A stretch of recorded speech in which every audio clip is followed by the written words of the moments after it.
So we're going to Fund 16 first? Yeah, let's go to Fund 16.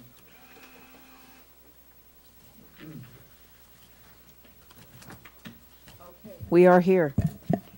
I'm not, Almost. It's yellow. yeah, I've got that, but we don't have anything in the package on that? I thought we did. Yeah, you We did. have this, but Yeah, we made changes. The yellow pages will go to the same corresponding page that we went through last night. yeah, I'm trying to, And that's where you see the difference between what was gotta get to where, we had originally presented and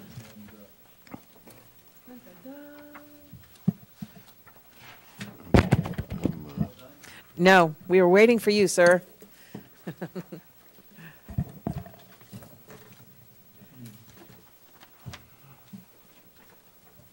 so on your original book, Fund 16 was blue. Mm-hmm. And the new one with today's date on it is the yellow one. Yes, sir. So that's where we can track the difference. Oh, there he is. I just popped it in the wrong spot. Fund 18, where's Fund 17? This should be 16. Common Tab, sense. when you look at it, it'd be behind tab 1 in your book originally. Public Works' narrative, got it. So we're pulling the blue and putting the yellow. Yes, unless you wanted to see the differences and the things that they added between the two, which personal services, huh? Yeah, I'll probably just slide that towards the back. We aren't usually this confused, sir, really. So the change in that one is you go down mid-page where it says OHD enforcement personnel, Uh-huh. Yes, $1,500. Yeah, yes. Change it, that's zero. okay. So that's the change, we will see the effect on that fund. Okay, cool. And that's all. Line trees, you already have this. Oh, okay, cool. Fund 18. And then 18,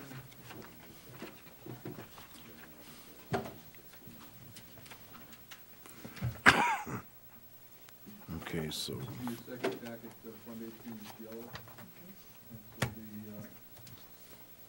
what we changed there, unvended dispatch.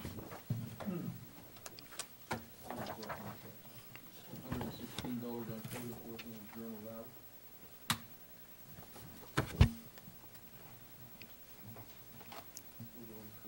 Those funds are funded. that's one thing I was gonna ask, and I don't recall if I did or not. For dispatch,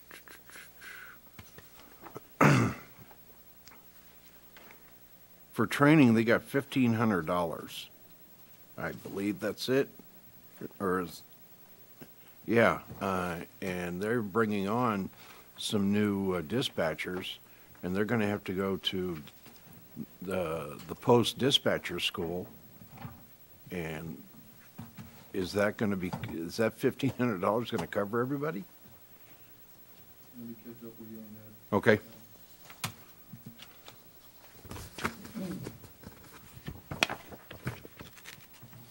For the detail on dispatch.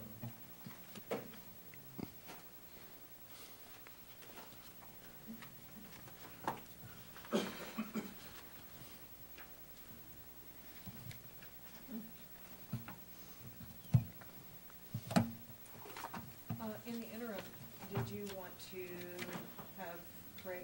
I'm sorry, in the interim, did you want Craig to begin his presentation, or do you want to finish all the catch-up?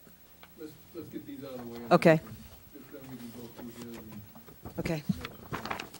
we get these. So I think that's a good point. The dispatch is going to need training because we are bringing in new people, so that should be increased by I- at least 5,000. Yeah, I don't know what the school would cost, but, The cost is the travel. They it, don't, the tuition's not that high. yeah, well, you figure travel, lodging, you know, things of that nature, food, incidentals. So we've got 2,500 in travel and lodging, and normally they don't travel.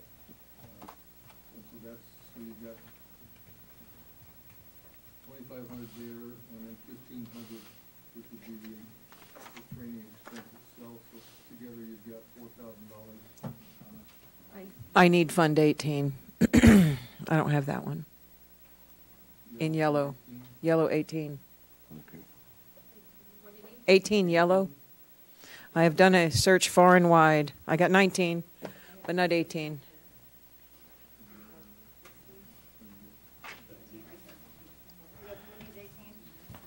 I need 18. Thank you very much. I think so. There we go. That's much better. Let me look. Why don't we take the training and increase it to 2,500, and that'd be a total for travel and training of 5,000. So for training, Increase from 15 to 25. okay, let me get back to that one. In combination of that, that should total what we're looking at. Okay, so on page 4 of 5, training, we're gonna kick it up to 2,500? Yeah. Do we need to make a motion on that? Yes. All right, looking for a motion to increase training from 1,500 to 2,500. For dispatch for the police department, correct? Correct. I'll make that motion. I'll second. Madam Clerk, would you roll call us? Councilmember McGuire? Yes. Paris? Yes. Stump? Yes. Mayor Wood? Yes. Motion carried. Next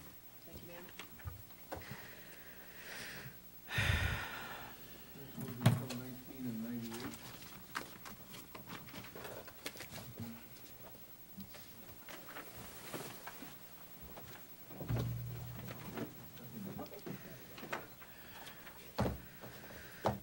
This is just a,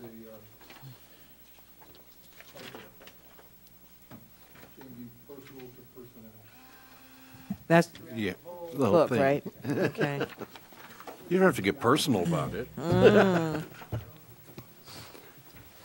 Chibaba.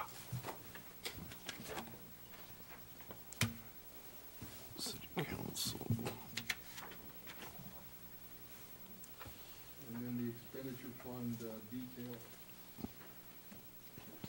Revenue and expenses, you'll see all of the changes that we just talked about incorporated into your overall numbers. And I'm trying to find that.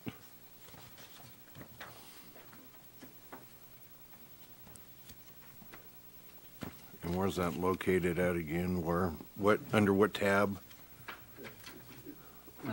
Fund 19. Okay. Yeah.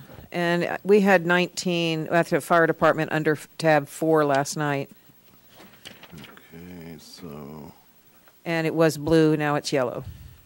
So you can see the differences between the two. Just for information, Eric responded back to me as far as the training for your class. 3,000 in travel and 500 the class each. so that's gonna be 2,000, so we're about $5,000. We're right on the, forgive the pun, we're right on the money. No, 3,000 travel and $500 for the class each.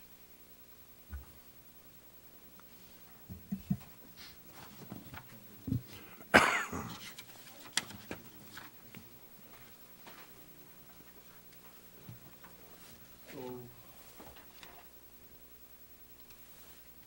let's just add the 500 or we add more? All right, let's make a motion that we add, we change the 2,500 to the 3,000 for dispatch training in the PD. make that motion. I'll second. Roll call, Madam Clerk. Councilmember McGuire? Yes. Paris? Yes. Stump? Yes. Mayor Wood? Yes. Motion Thank carried. you. So the general fund. Did that we went anything through last change night, that we were talking about? White pages was one. The yellow one, we just walked quickly through, pointing out the changes on those. So page 1, no change.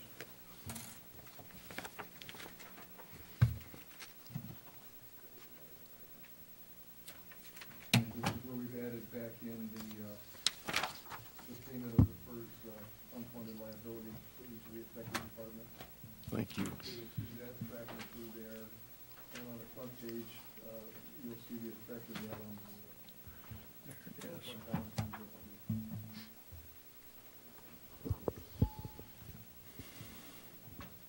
And then the city manager's budget.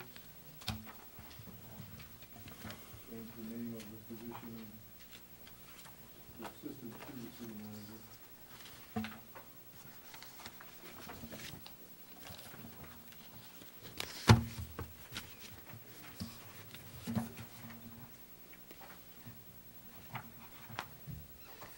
City clerk, we made an adjustment on the salary to reflect the, step increases that should be, that would go into effect on an annual basis. That was the only change in the clerk's budget. City attorney unchanged. Oh, so, yeah, we changed it to 200,000, so it's now 350,000 for the total. Okay.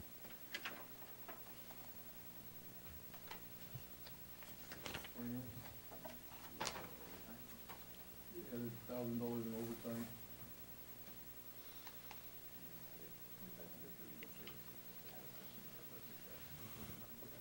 $2,500 from legal services. Okay. Okay, very good.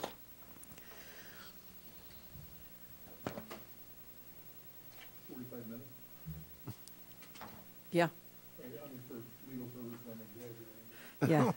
yeah, No, it's actually for 32 and a cup of coffee. yeah. Treasurer, we changed it to 6,000 Mhm. from the 8,000 that was proposed.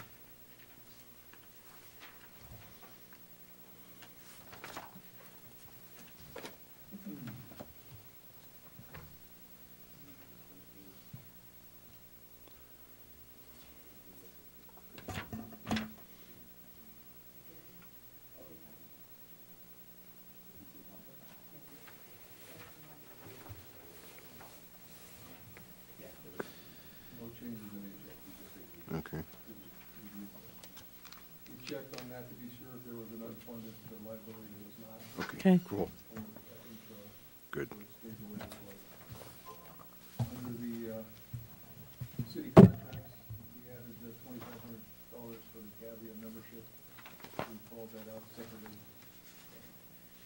Instead of being lumped in with the others.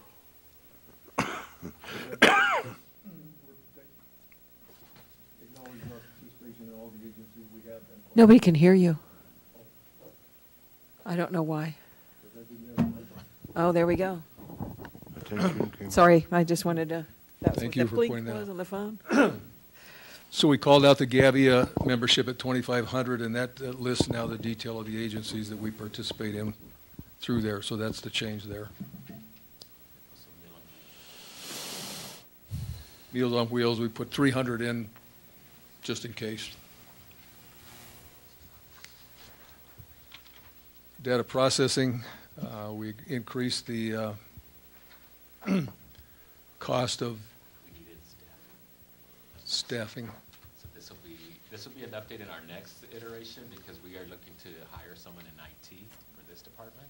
And we were waiting for certain numbers or at least some direction. So this will be updated in the next. Okay. And also, too, whenever you're talking, they can't hear you either. Sorry.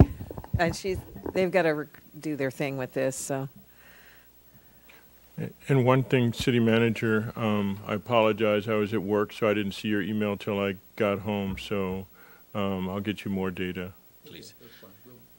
We've got some time now to deal with it. Yeah. That's what we'll see here is plugging in a more realistic figure for that position going forward. Denise, could you bring me that other mic? So we can- Is that the possessed one? Does it work? We'll see. Okay, data processing, we finished that. So. Very good. The general fund utilities, no changes. Insurance fund, no change. The non-departmental, Oh, this is where the fireworks are. the fireworks, we added that back in at the 5,500, which was It's still going to be less than what we need, but we'll have to go out for donations for the rest, I suppose. And that's what I was thinking last year. And I think after what we went through this summer, that it'd be a good idea just to fund it. Yeah. So it's going to be much higher than that. I'd say it's probably going to be more like 15,000. Yeah, let's put it at 15. Because it was a 50-50 split on donations in the past, Yeah. so. So I'll make a motion that we approve for 15,000 for the fireworks for the city, this fiscal year on the budget For 4th of July. for 4th of Yeah. July. I'll second that. Madam Clerk, could you roll call us, please? Councilmember McGuire? Yes, Paris? Yes. Stump? Yes. Mayor Wood? Yes. Motion carried. and if they don't have to use all the 15, then we're good. We'll have money left over. Unfunded liability. Okay, facilities maintenance, we added the unfunded PERS liability. And then the capital projects that Craig was talking about last night are now there. So if you want to revisit those, he can answer your question, but that includes the capital projects that were discussed last night. Building and planning, Oh, hold on. Excuse me. I do have a question. Vehicle purchase for just a replacement vehicle or additional vehicle? In your capital under facilities maintenance? That's to replace the 1970-something van, the blue one. Perfect, So thank you. we've been looking for a service truck, and we will get rid of the van. You know, I got to tell you, you've done a really good job going to the Forest Service and finding vehicles that still have legs on them. That's great. That's really, really good. It's been a great savings to the city. So I want to commend you for that in the time that I've been here. And you've been here. Thank you. well, it makes it less of an issue now that ICE doesn't use the same color of vehicles that they used to.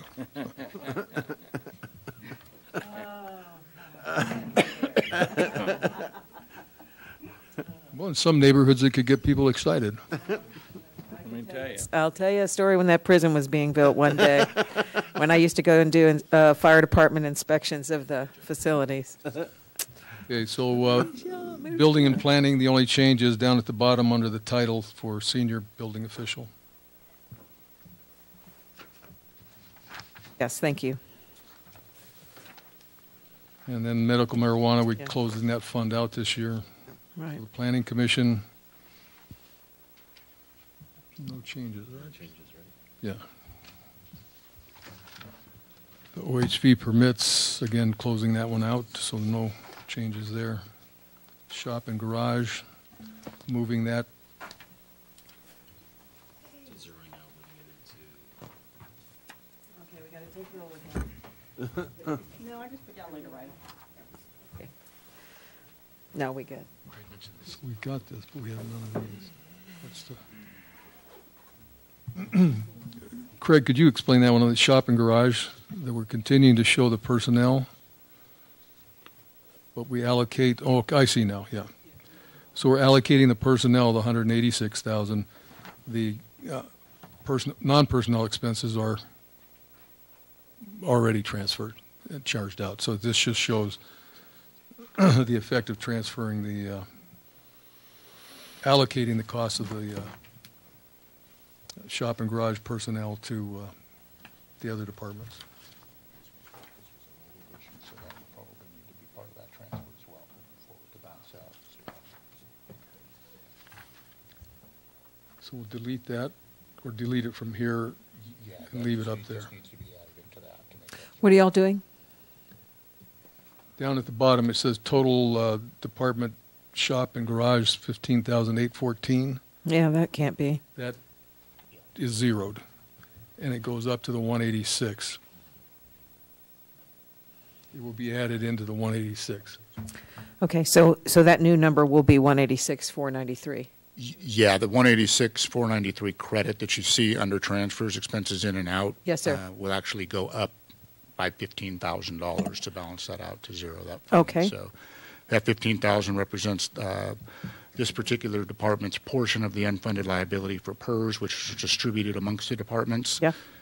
Subsequent to you seeing this last time, and that just needs to be added to that and distributed out. Thank you very much.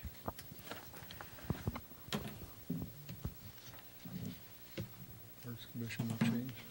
No change on Parks Commission. Recreation Administration,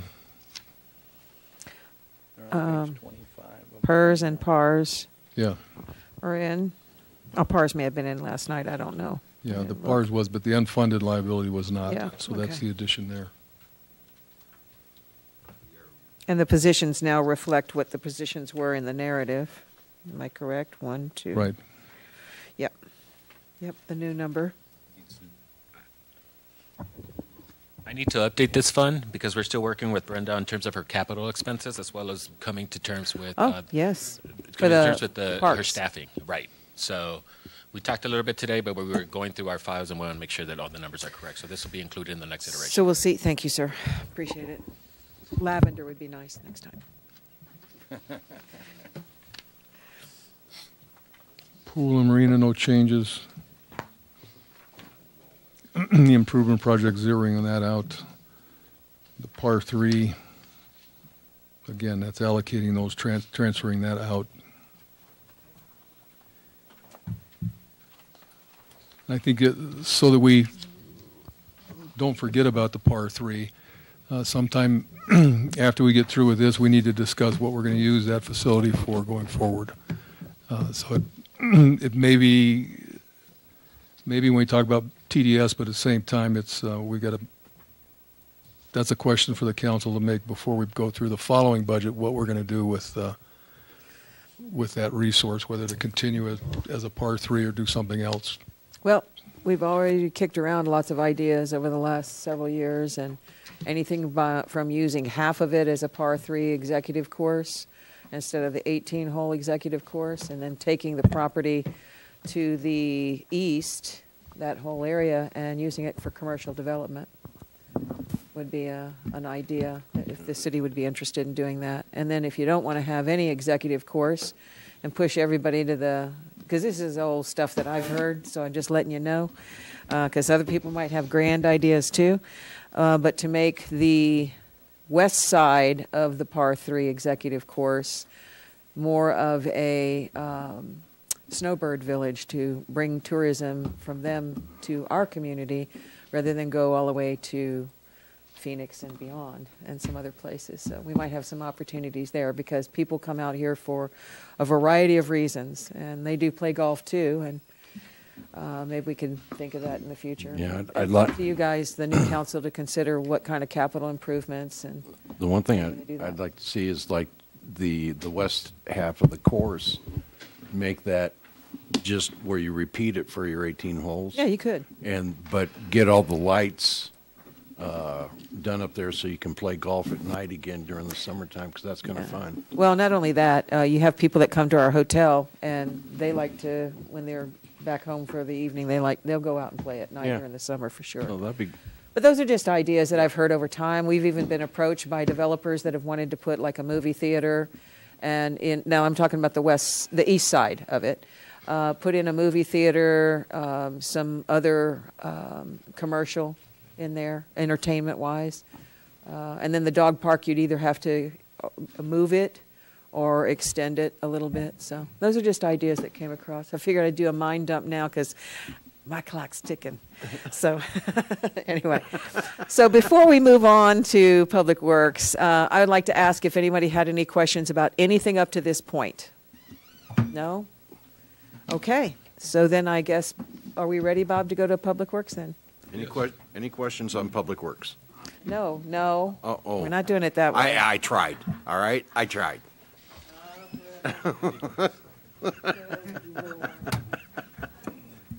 Okay, It's going to be a long So the first, yeah. let Craig pick it up and go with it. Does your mic work?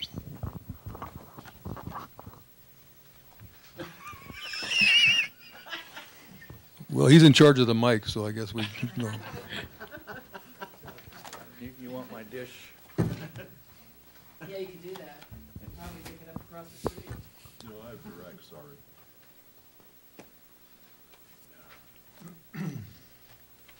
Now, what's concerning me is that you're going through yellow pages now, and ours are white. One white. So we've already done all the yellow pages.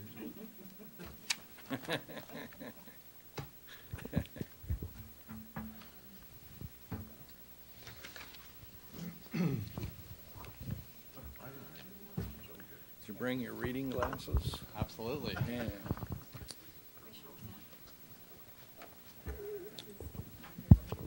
I got it. Oh, that's my stuff. That's right here. Okay, so the Public Works is made up of multiple of departments. And one of the things we did this year, and we had actually started it last year, and that kind of fell apart. So, was to merge because the shop admin are all service oriented to the actual enterprise funds. So we put them all together as one department because they're housed under the same yard. Right now there's a total of 7 authorized positions. They're not all filled. And one of the things that I've requested in here is no position as far as numbers, but just the category of 2 positions, and that was the one for the administrative secretary to move to administrative assistant, and for the administrative clerk to move up to the administrative secretary. So no addition as far as the positions were, but just shifted them up. City engineer, as you know, we're working on and flying. We have the garage superintendent. We've just filled the heavy equipment mechanic position, and we're working on the GSW position within the shop. So that's the only open position. Those 2 are the only open positions currently right now, as the engineer and the GSW tied to the shop. Okay, it's showing on the copy that I have, correct me if I'm wrong, or if you got it, that currently filled is 1. Is that referencing, that's not an employee, on the copy that I have, city engineer, authorized 1, filled 1. Oh. I'll change that. Let's change that to 0. Filled 0. And yeah, and then you're not going to get an additional, but the proposed total remains the same. Yeah, so. And the general service worker on that same line, the blank at the very bottom of that, excuse me, there's nothing there, so that should be a 0, right? Yes. Okay. Thank you, sir.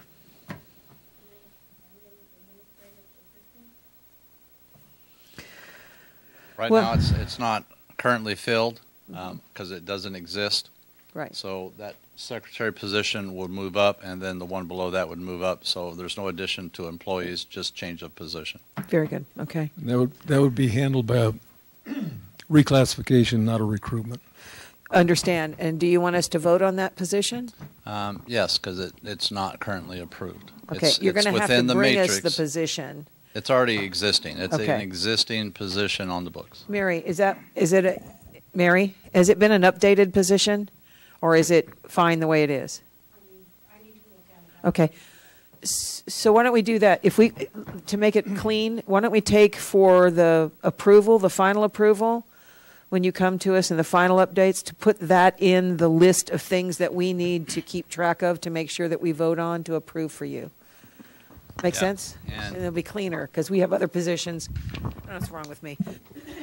We have other positions like Madam that, Mayor, too. can I ask a question? Sir. Mr. Platt, someone approached me yesterday, was concerned about the number of positions that were being created. Can you explain to me, at least in your department, and I've been at the meetings, so I've been paying attention, so I would like you to explain your criteria for these jobs that are either being added or created. Yeah, and reclassified. Just so people are aware, obviously we've had population growth. We're having a higher demand for services. We have a lot of area to cover, especially in your department. We have infrastructure that extends past Silver Saddle and north of Silver Saddle, and obviously everything else here. Can you please explain that, at least give us a briefing on that? Now, we're talking just Public Works admin? Yeah, for you. Entire, yeah. Your entire organization, as an overview. Now, actually, throughout the departments, we're not actually creating any new or any new positions until we actually get to the golf course, which has been the big shift. The other positions, as far as facilities, were created with funding sources. One was from, is that what we're talking about? Facilities was the one generated when we got the Housing Corporation and all the maintenance and everything associated with it. So that position was created through the Housing Corporation, and then it came to council for approval of the expanded job description, which was a maintenance worker too. The city engineer position is a new position of sorts because it already exists. The city's had a city engineer for a long time. Contract engineer that has managed and handled all the city projects, state, federal, and all internal projects and all review of all plans and that have been submitted. So In that specific position, it's also been supported by members of council as well, as to in a way to try to save us money and perhaps time also on some of the projects that we have going on. yeah, it's a lot of the money as far as revenue is actually a pass-through of sorts because it's revenue received versus just money put out. So there's a recovery process tied to your engineer. And there is to a lot of public works departments. So we're service-oriented, but we're also driven by also revenue for collection for encroachment permits and fees, which we put into place a year and a half ago. They didn't exist prior to that.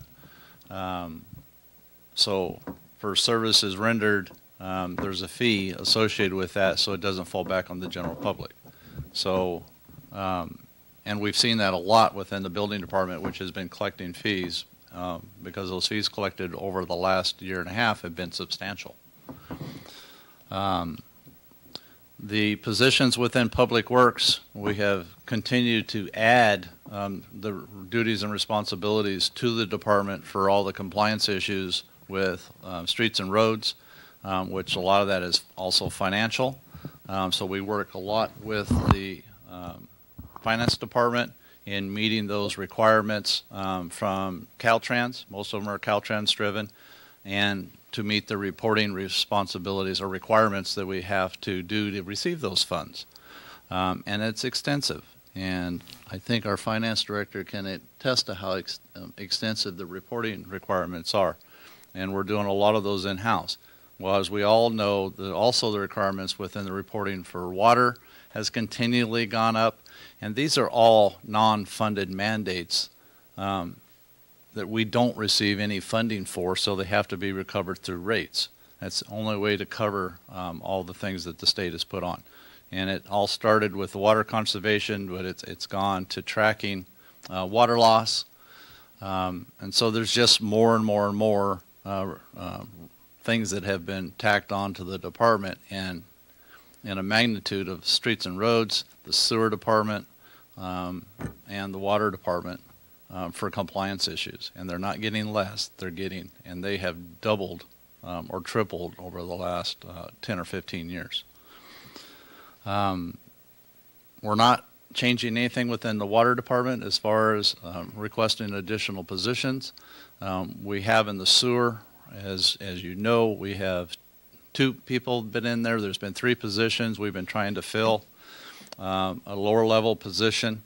That plant operationally should have 4 people. The operator of that plant should not be one of the day-to-day, absolutely. He's supposed to be running the plant and maintaining compliance, not actually in the field running the equipment.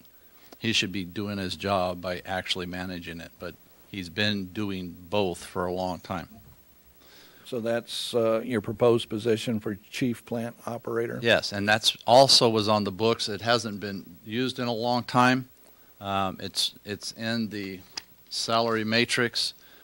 He is the plant operator. He's licensed as the plant operator and has been for a long time.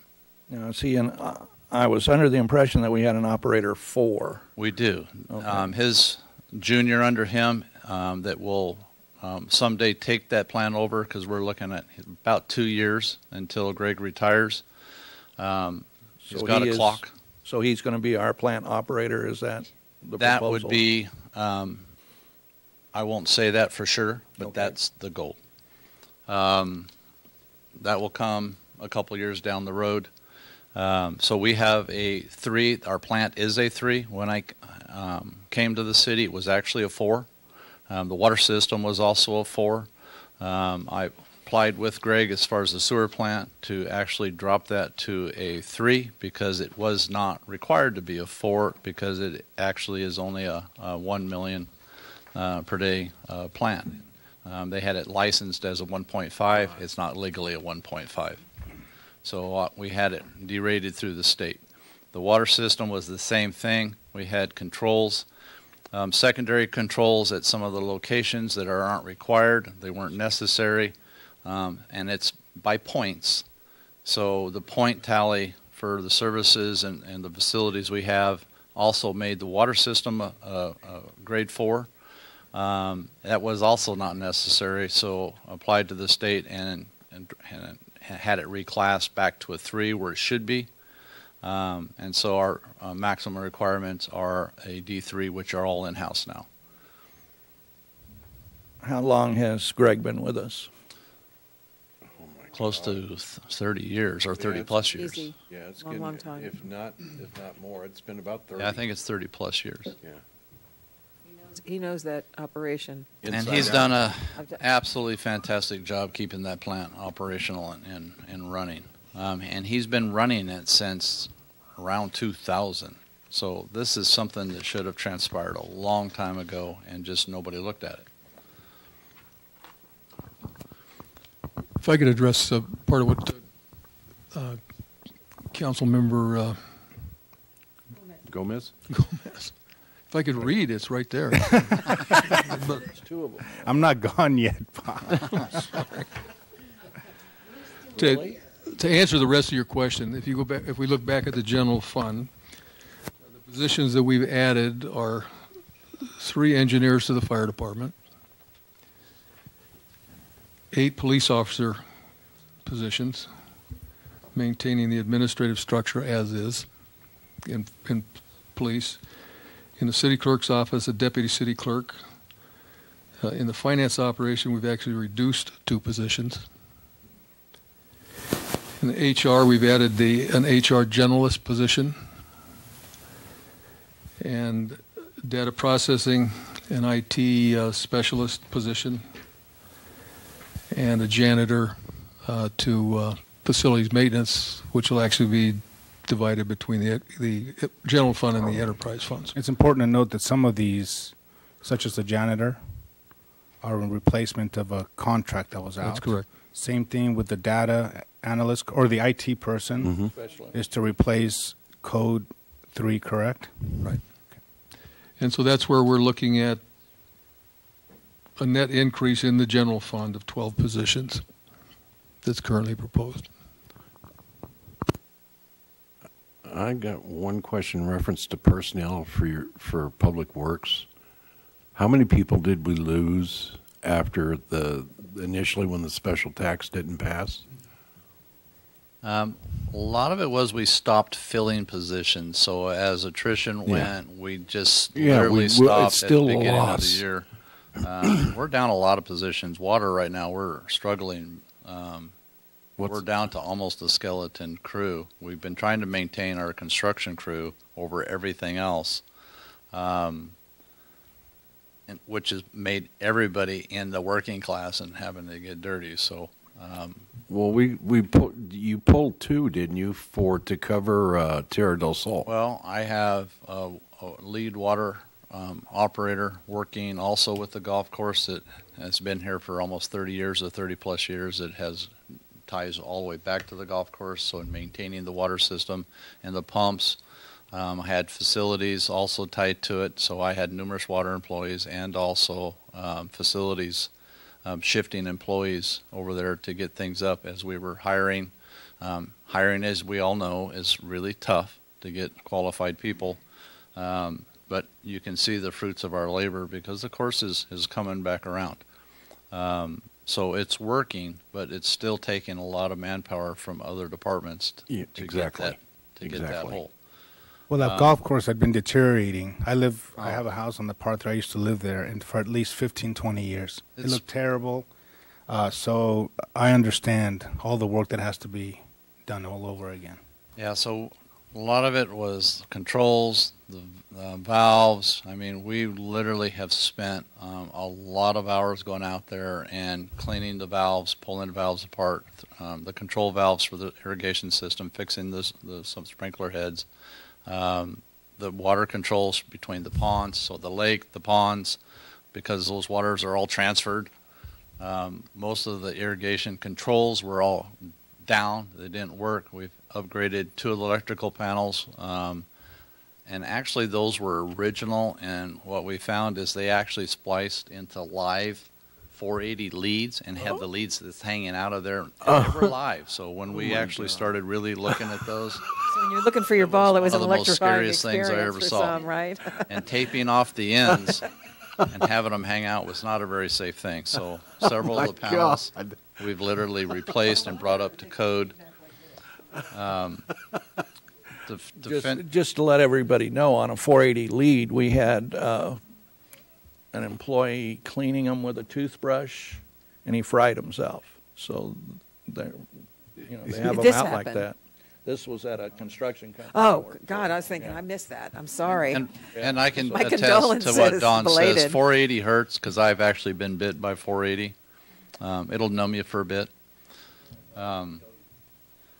So back to the sewer department, so all those so 2 positions shift up. So the 3 stays. We do have we have a wastewater treatment 3. We also have a 4, and he's actually working on his 5.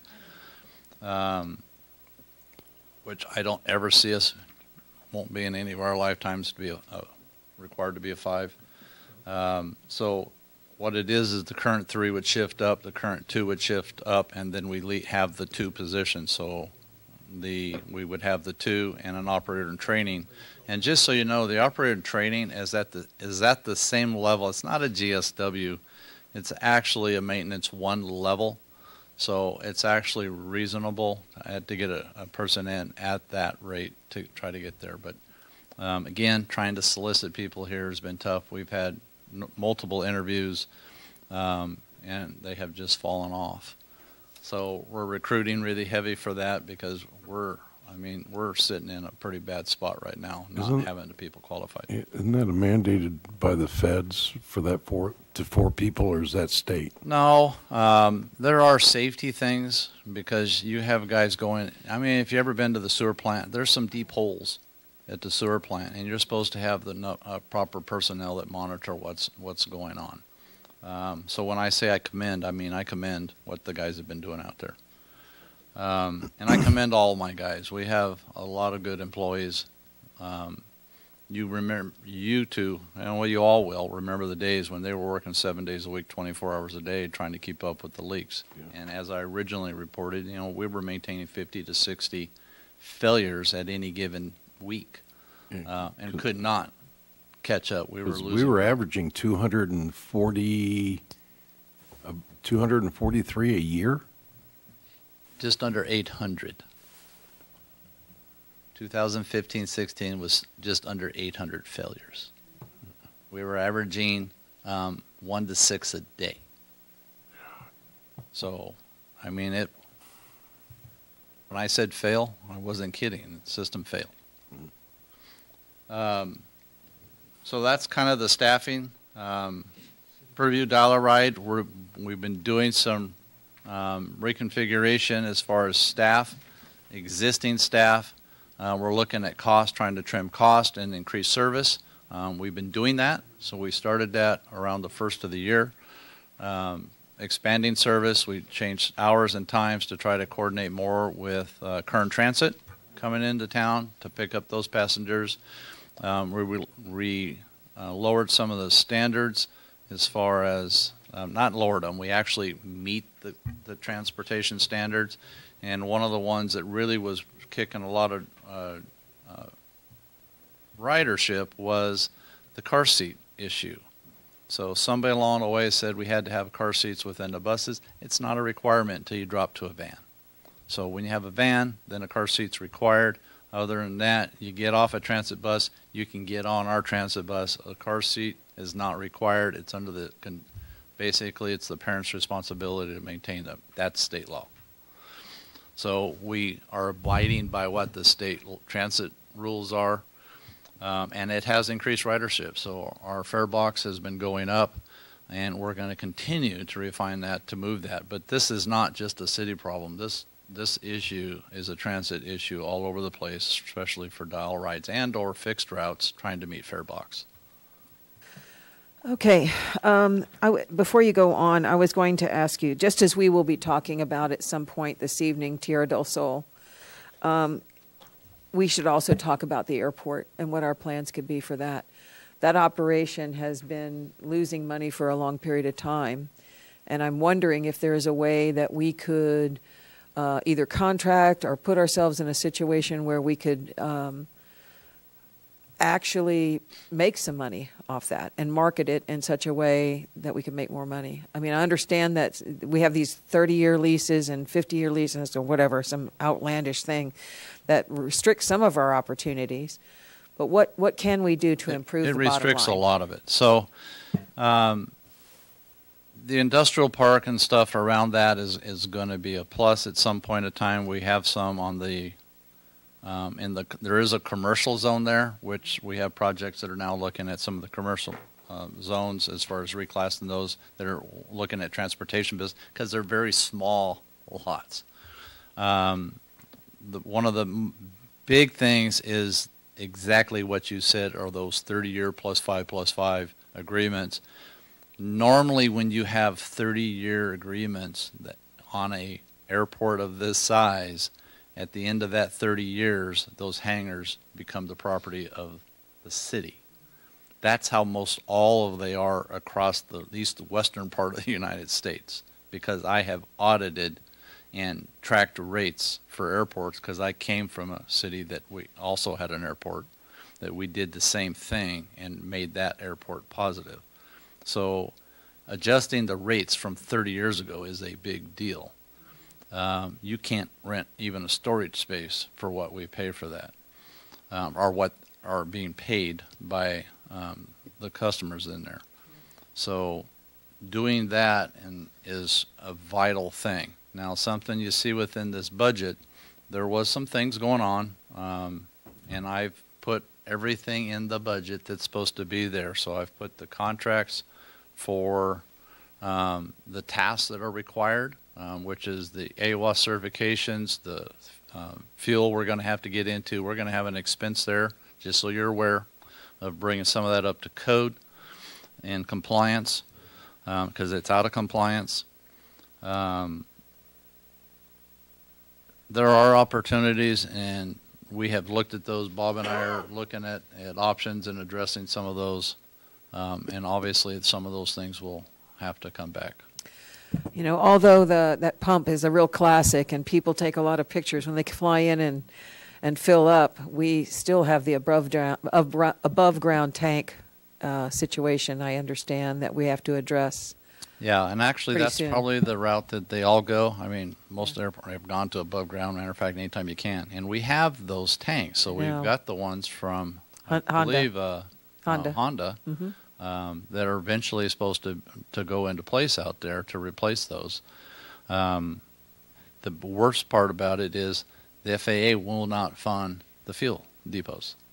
Right. So haven't for many, many, many, many years, and I don't see them all of a sudden volunteering to start funding them again. So that's something that has to be looked at really serious. At least the dollars are in there. I put, as far as the grant money and how we pay for that, we still get the $50,000 from Mojave. MASP, yeah. They have to, they're gonna, what they've put in their budget is they have to pay that direct to one of the vendors, which this project that we have on the books that was approved is the fencing project, which we moved up because of the cannabis industry to harden the fence line, because some of the properties that were sold were actually right on the property for the airport.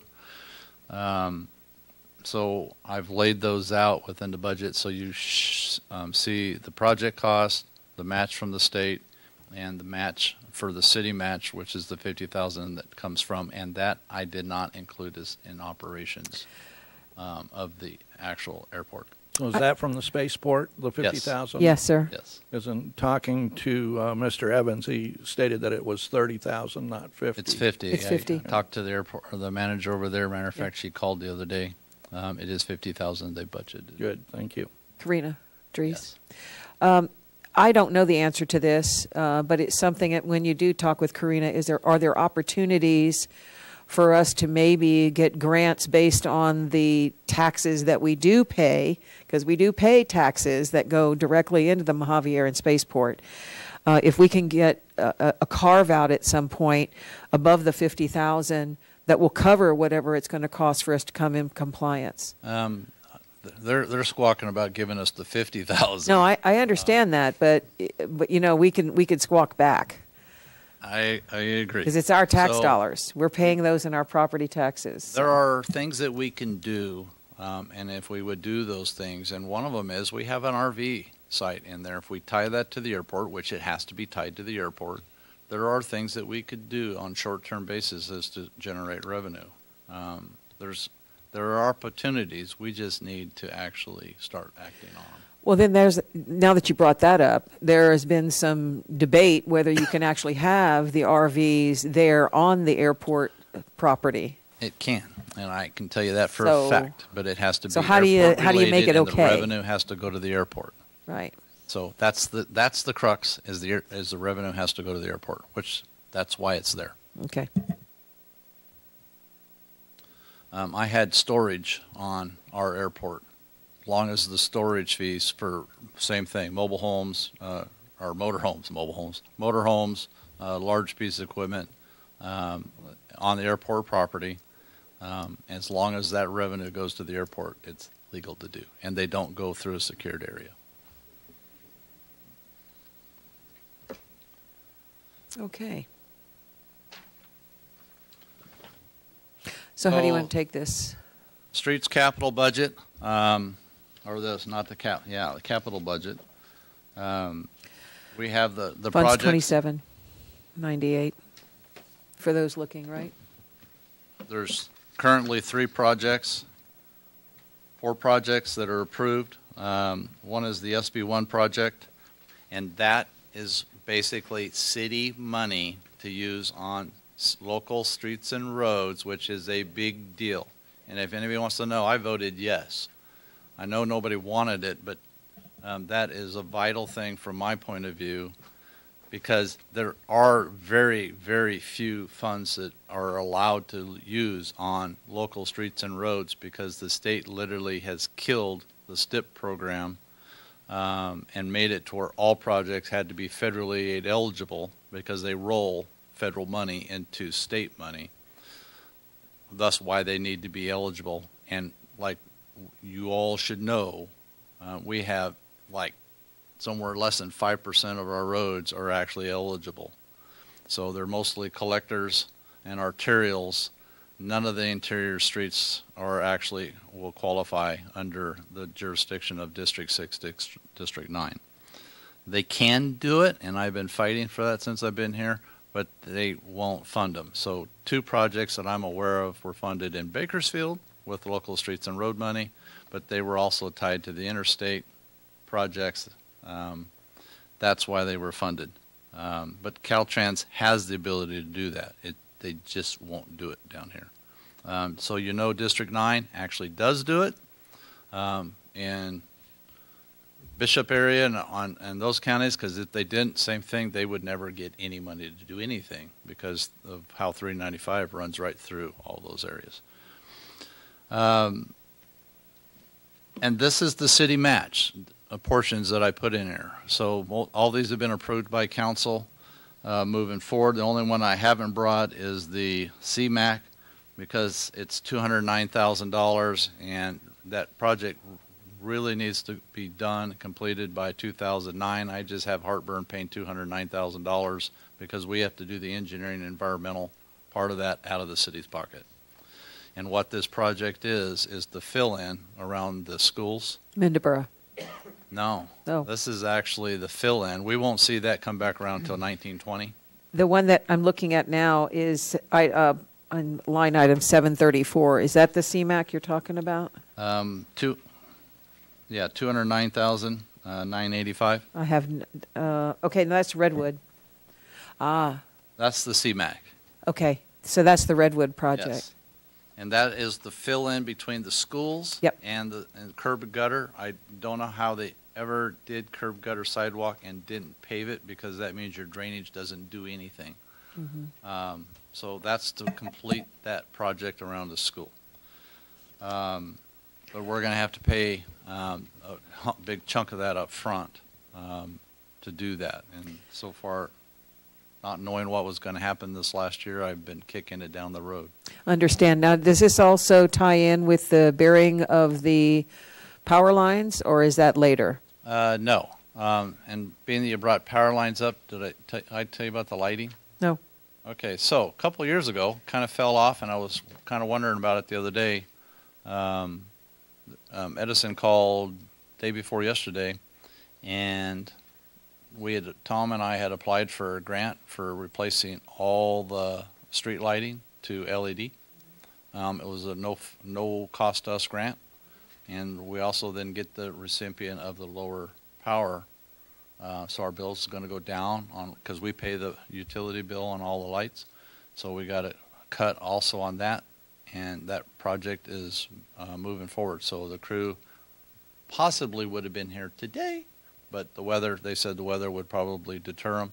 So all 450 street lights are going to be converted to LED. Excellent. That's really good news. That's a So, good savings. Yeah. So I was kind of wondering what happened to it, but that was basically a free grant through Edison that we applied for, and we got. You know, I kind of forgotten about that too. I know It's been a little about while. 2 years. It's been a minute, as they say. So they're going to be starting on that, just to make you all aware, and they will have a lane closed on and off, but they said they must have an extremely proficient crew that's been doing them all over the place, because they said they do about 100 a day. So it shouldn't take them very long to actually, and it's replacing all the heads on all the streetlights. Including neighborhoods or just the? If the they're an Edison light, they're upgrading them to LED.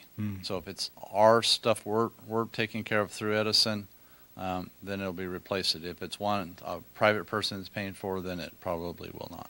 Could you tell them that they stole 5 of the light poles on South CCB between CCB and Redwood so that we could get some lighting? All right. No, I didn't think that was going to work. What I would rather do is actually do what Councilman Stump brought up, is go to solar. I actually am fond of those. They work very well. The ones that I tried quite a few years ago, probably about 8 years ago now, I was very happy with. They put out a decent amount of light, and there's usually not a lot of people out at 2 to 3, 4 o'clock in the morning, but they still maintain, I believe, 40 to 60% of their original output, and was pretty impressed with them. So they're even more efficient now than they were 10 years ago. How do the lumens compare to the LEDs? Amazingly, if you notice, if you changed anything from LED from an incandescent, they put out a lot of light. So the quality of the LEDs have really gone up as far as how bright the light is. Well, do full stadiums in them now Oh, it's amazing. because of the cost savings. If you have ever done just the, whatever these things are, fluorescent tubes, and convert them, I almost blinded myself when I turned them on because I was amazed.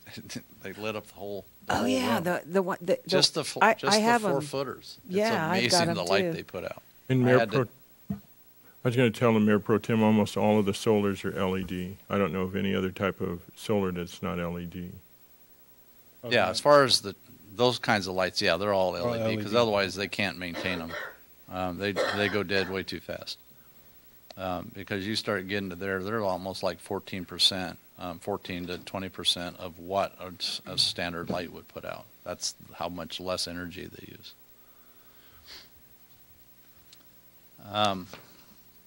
So that's the capital projects.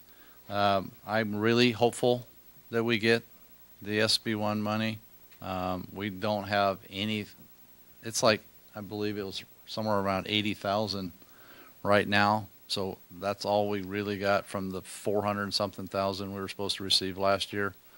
So we're just banking that until we actually collect enough. We submitted those projects to the state. So they're on the books, and which we brought to council. So you saw that because we had to get, I believe, a resolution and everything before we submitted it all back to the state.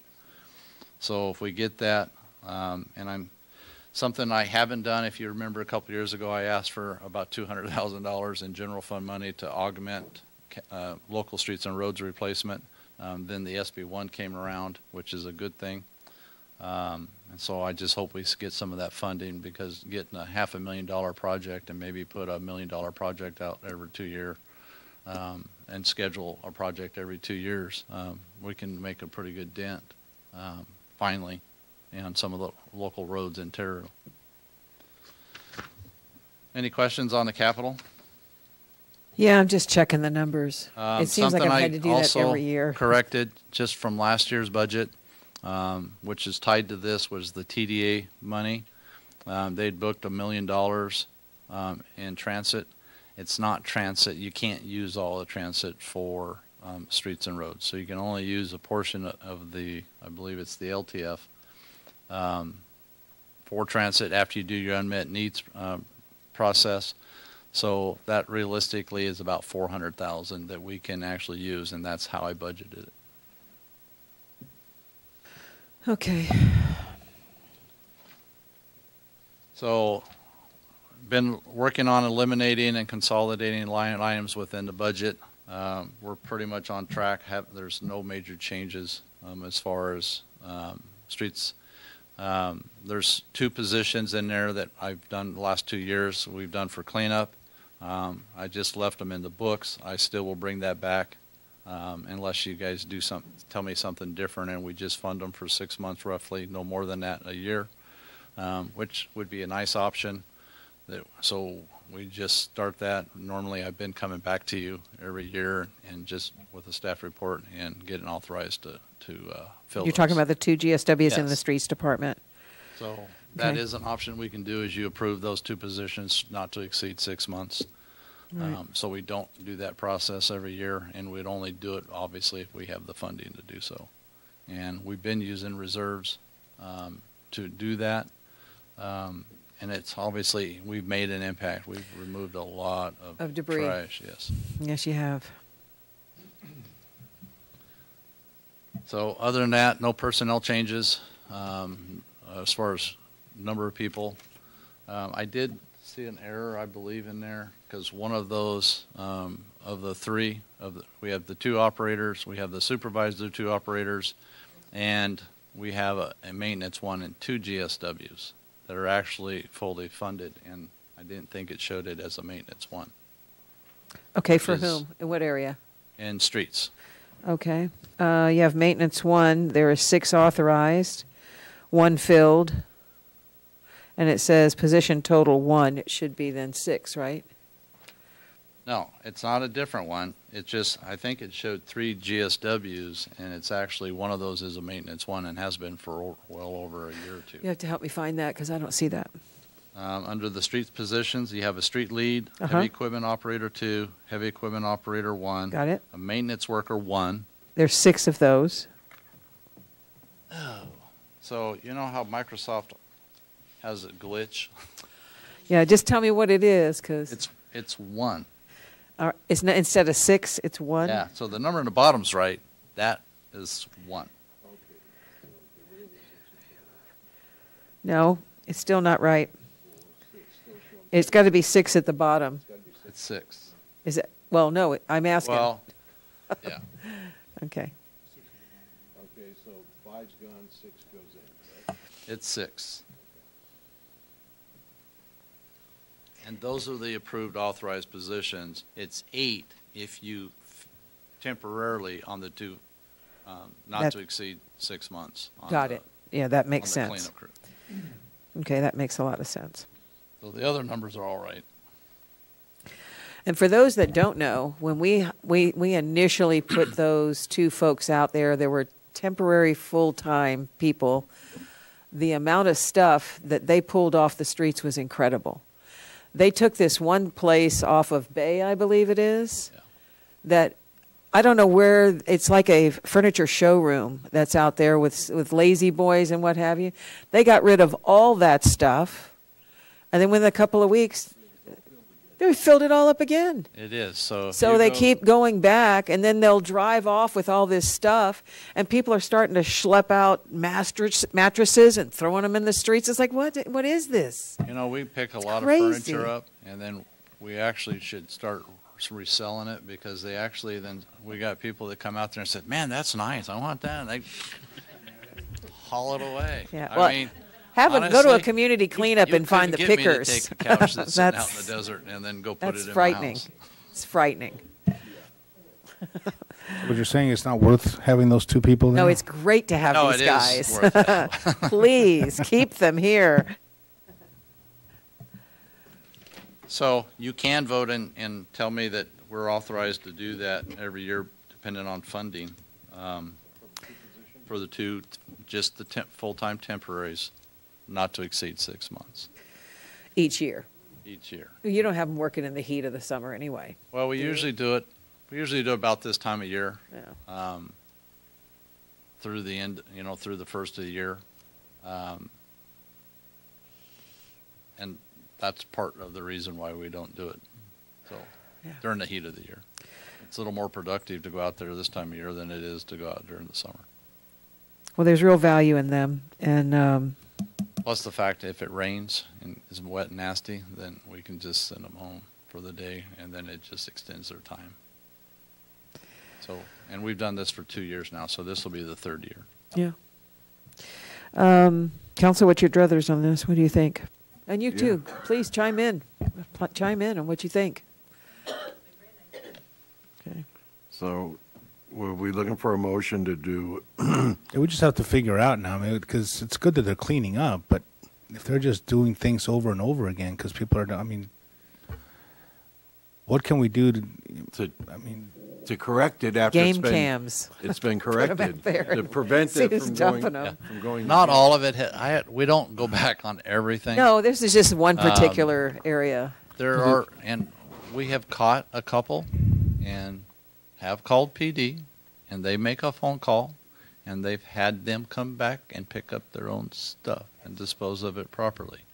So I have no problem, nor do the direction is to go through the trash, especially when you can identify mail and addresses, to have them go, and they will contact. So I've talked with the chief, and he will send somebody to go have a talk. Now, we had a few more officers when that was going on, but all it took was a conversation and had them go pick it up. So if we can catch them, to turn. How I educate somebody who thinks that's okay in the first place, I really don't want to say what I think is the solution for that, but I don't know how you can tell somebody that should know taking it to a road and dumping it is okay. Yes, sir. Oh, yes, ma'am. I'm sorry. Come on up. You have to get in the mic, though, so she can hear you. Not now, but later. Little button on the side. That's a cantankerous mic anyway. Tammy Johnson, California City. I think there's a lot more than just the idea moving forward is that we're focusing on making the city more presentable to make it more marketable, and I think this is a great addition to that, to people whose job it is to help just keep the city clean and keep that presentation. I think it's, for what the vision is for the future, I think it's a fantastic idea and it fits right in with it. Thank you very much. I know it's And cantankerous. just so you know, we do not stop picking up things without the guys. So the street department is continually picking up mattresses, because people will go right by your house and then throw it on the corner. So they're brave. Literally on Forest, it's all the time, and I mean interiorly, it's amazing that you. Oh all the Everywhere. streets. You'll just Where we- drive down where the we road generally and go. all of a sudden you have 2 or 3 mattresses sitting on the side of the road. And then Redwood down off the dirt extension. Now, fortunately, because of what we worked with out with the waste management, now we can take those electronics and the mattresses and all those types of things right to the yard. And we do have access 7 days a week. The street department does to their yard to dispose of things.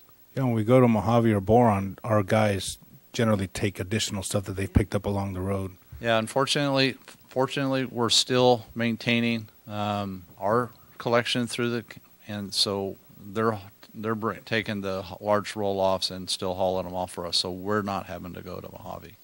But now we can actually go to the yard and dispose of a lot of different things. Yeah.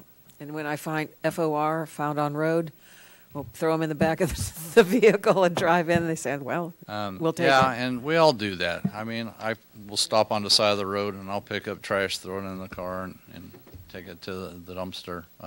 So, I mean, the street department does a good job of trying to keep up on things, but it does attract from their duties that they should be doing.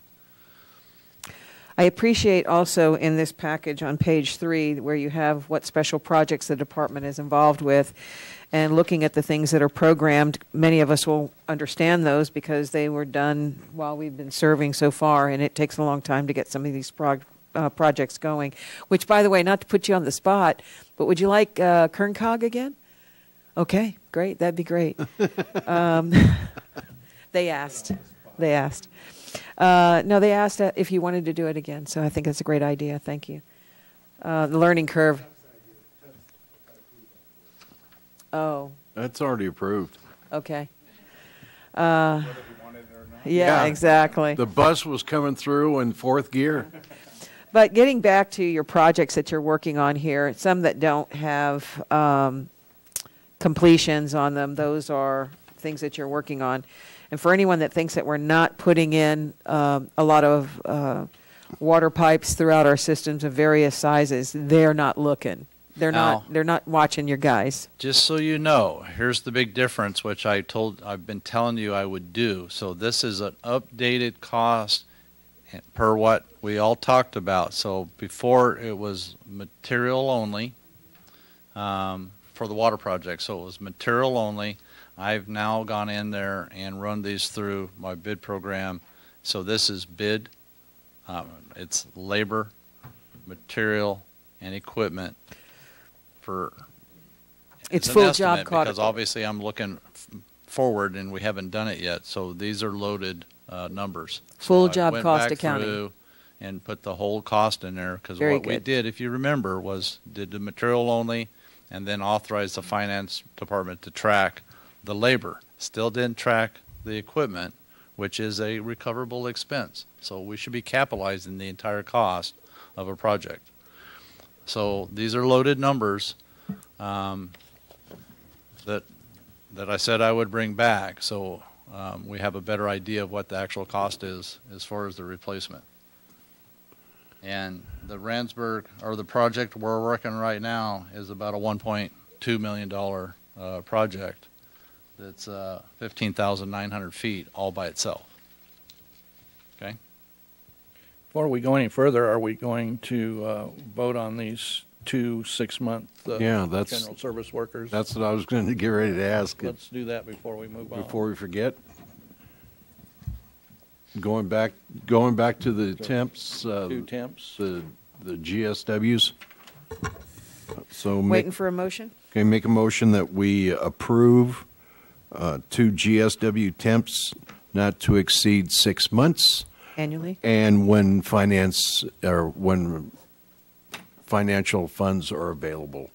Let me ask a question on that real quick with Mary. Now 6 months, it's actually hours, not to exceed 930 hours or 60 hours.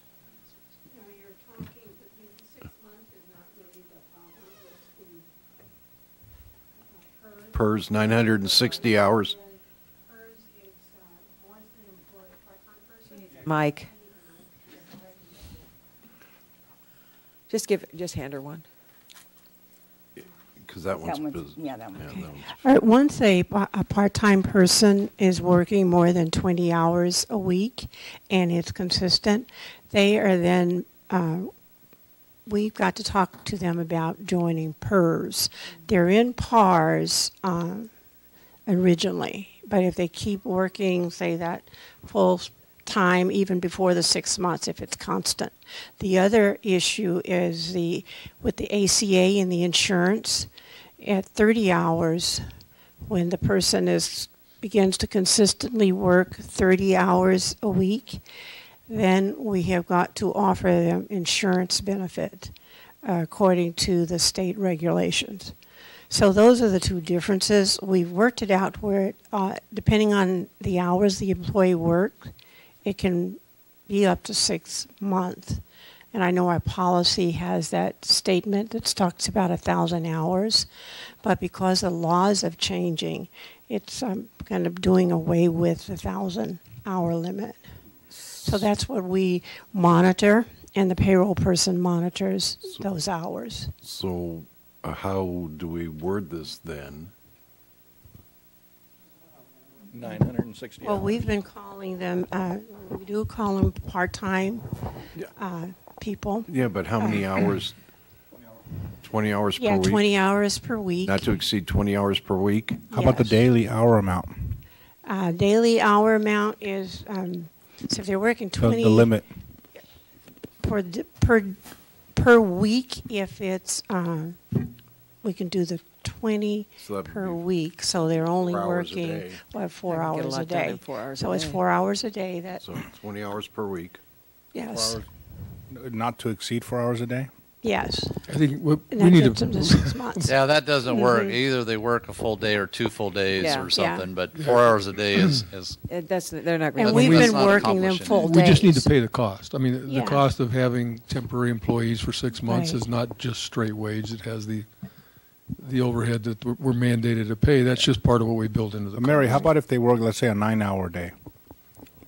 Well, as long as they sign Yeah.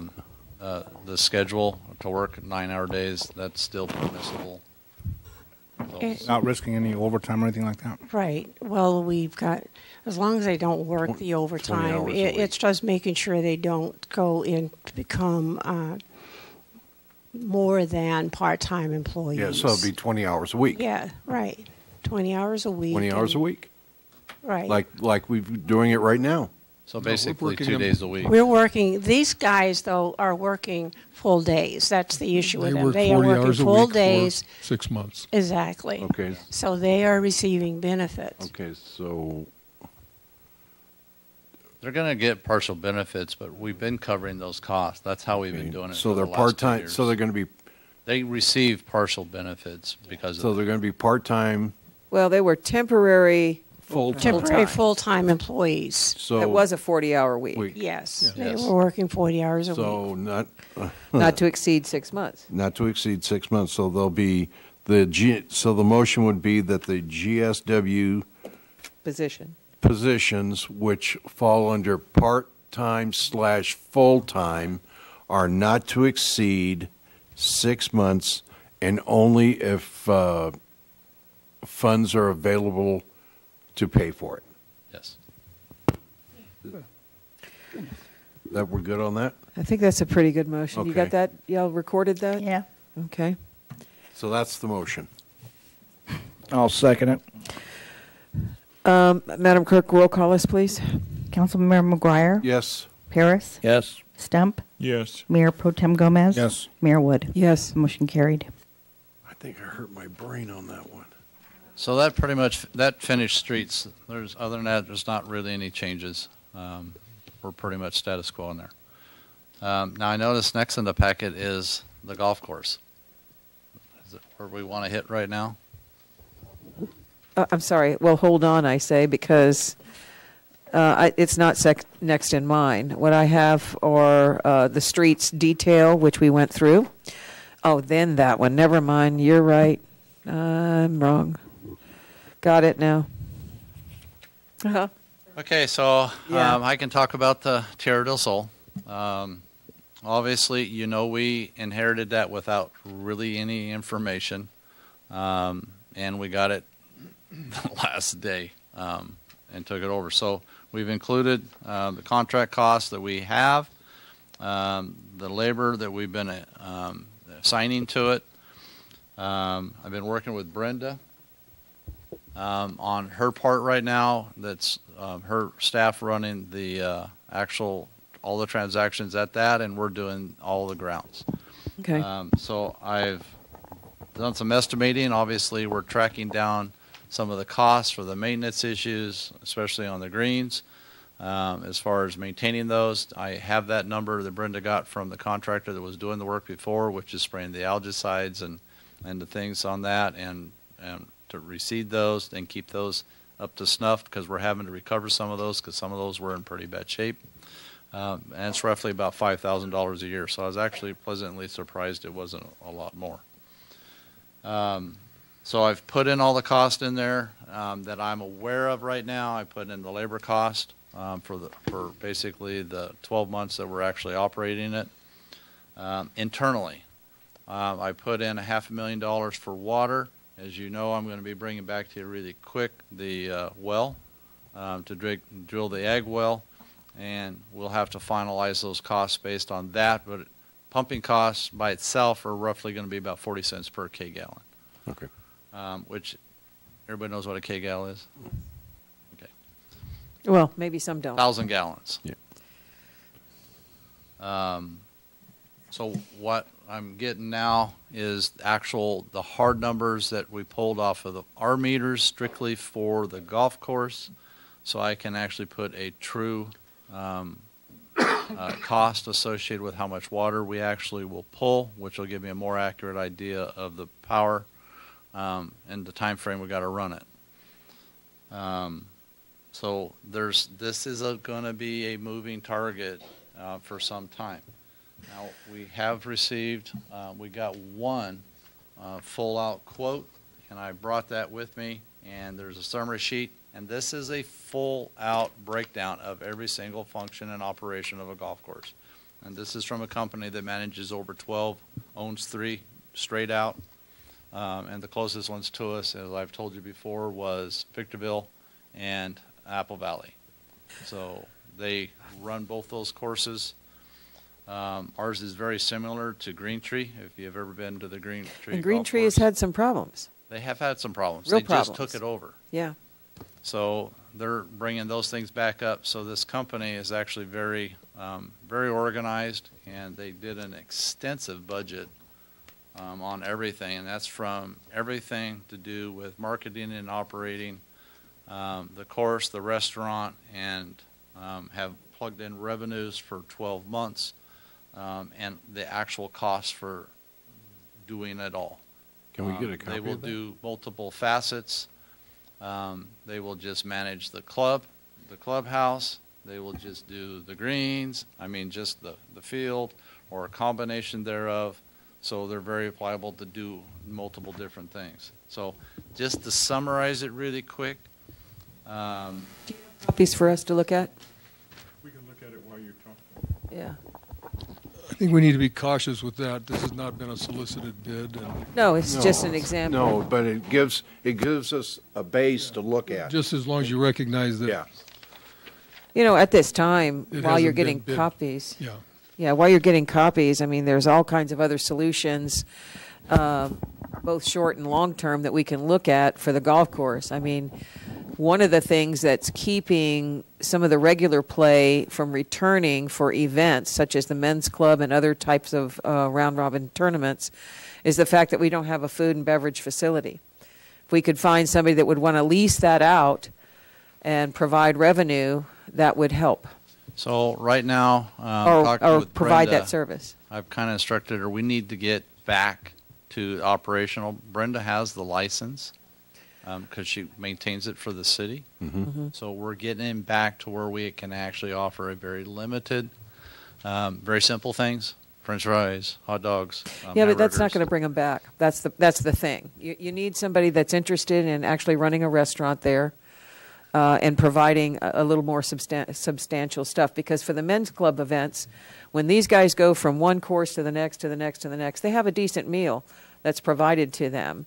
And and we've dealt with hot dogs and chips for a Yeah, long and time. there's things that we can do as far as cater an event if they want to do that. So we've talked to several of the providers in town, huh? We don't want to pay for it. No, I We want realize somebody that it that's would gonna have to be run a part of business. the cost. And, yeah. So that is in this thing that you're going to see in a minute is that full operation. We'll give it all package back to service.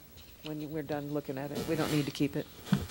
I think the discussion, if we could, and not, I don't, absolutely will answer your questions on that, but I think where we're asking the council at this point is that we've got to do some more study on what our real cost would be to maintain and run the golf course. And then we would go through a formal process of soliciting bids to find out what it would really be. Then we can bring back to the council a decision package that they can work from. This is essentially to hold a placeholder that says this is what it's costing to have the golf course back into our hands. We're not suggesting any permanent employees yet for this. This is just we get by day to day, managing it as best we can, which so far has actually been an improvement over where things have been for a while. But at this point, if the council approves the budget as it is, it just simply carries this pushes over this through this forward year. so that over the next few months we can then come back to the council for a final decision Carries this on over what through June. ultimately would be done. Well, hopefully we have an alternative before June. I understand whether that, we but- want to do it internal or we want to transfer it to a company. But if this is approved, it carries you through the end of the year. Yes, because what we're learning and gearing up, and we've done a massive amount of cleanup. If you've been by the facilities yard over there, we're cleaning a lot of things up around that. We're going to be working on the building. We're going to be doing cleanup things to make it more presentable if we do issue a contract as far as somebody operating it. The company that we've talked to, they're fully content in actually just managing the golf pro side of that and the building and that operation, and we can do the ground. So this is a stopgap right now of estimated cost of moving forward for where we are right now with staff. Okay. And this is my best guess scenario right now. I'm trying to reconcile the revenue to expenditures. Good luck. Yeah, because total TDS fund revenues are $997,686, and until I see. That just brings it to balance. The transfer is a placeholder. It's a general fund cost. This isn't going to pay for itself. No. We were spending, you got to remember, if we think we weren't paying money on the golf course, it was roughly, I think, about 890 strictly just on water, somewhere in there. The golf course by itself, and then $140,000 to that. So we were spending over $1 million on the golf course already. I understand that, and it has without not any revenue. It has not made one red cent for the city. Oh, absolutely not. It's cost. Not at all. Craig, real quick, what are the hours in that restaurant there at the clubhouse? Right now, it's not open. I know that, but what do you remember? Do you know what the hours were? Oh, it was from sun up. Sun up to a half an hour after after sundown. Sundown. Unless they wanted to run it later. Yeah. That was in the contract. Yeah. Okay. And all that revenue went. Could it stay open later? Yeah, we never saw it. Yeah. We can do whatever we want. Yeah. Ours, we actually had the same thing. It was open basically during the hours of the course, so from breakfast to usually in the afternoon. Obviously, there was a beer thing that traveled around and soda and water and all that stuff. We can do that too. We actually can do that. Brenda has that license to be able to manage that. She was doing it when we first started the ball field. So we're working on bringing some of the things back just to get to a place. There has been a request for that without putting a lot of capital outlay, but we need just bring the restaurant up to stuff. We've already had the health department out, so we're working on that to see if we can get that moving forward. How much because is operational, even if we transfer it out, is going to be a good thing because either way we're going to have to put some time into it. How much revenue have we taken in off the golf course since we took it over? The 161.7 is what we anticipate the revenue through the end of the year. So it's substantially less, obviously, than would have been coming in the prior year. Of course, we couldn't see the numbers, so we don't know. Where is that 161.7 on this? On page 1 of 2. Oh. Right at the top, It's back. charges for services. It's over on you mean page it's- 2. Yeah. Okay. And is that what we have, well, Yeah, so if you look at the bottom, or page Yeah. 2, yeah. at the bottom on the revenues, so it's showing anticipating 70,000 in greens fees, 66,000 in cart fees, membership, special event fees, concessions. Those are estimates we've put forward with what we've been doing now, but those numbers are exponentially increasing because we're picking up more play. And should there not be a spot Trail fees. for trail fees? And the Yes, we driving have to range. dial in because when we took hold, we just put some placeholders in there, so we did not have a full budget because we didn't have one. Yeah. So we have things we need to add to build that budget to actually show all the things that we're going to be doing. So with the placeholder, the best thing to look at is the front page is the summary, because you look at the other, I think all it's going to do is confuse the situation. The summary is basically the recap of all 12 months. The estimated revenue, the gross income, that the belief that this thing will generate is just under $500,000. The cost is to run it all the way across the board is a little over $1 million. Just so you know, this does not include water. So it shows about a $500,000 deficit. If that was the total case, and as far as everything, we're plus about $700,000 a year from where we were. One of the caveats on the revenue projections that the contractor put together, we couldn't give him revenue figures. And so he based it upon anticipated play and upon the fees that were in place. And so this could be off. If it's off, it's going to be off that we would collect more. And so these are good figures to give us a ballpark of where we know we need to go. So this, like I said, they actually run 12 owned 3 straight out facilities across California. So they have a little bit of experience.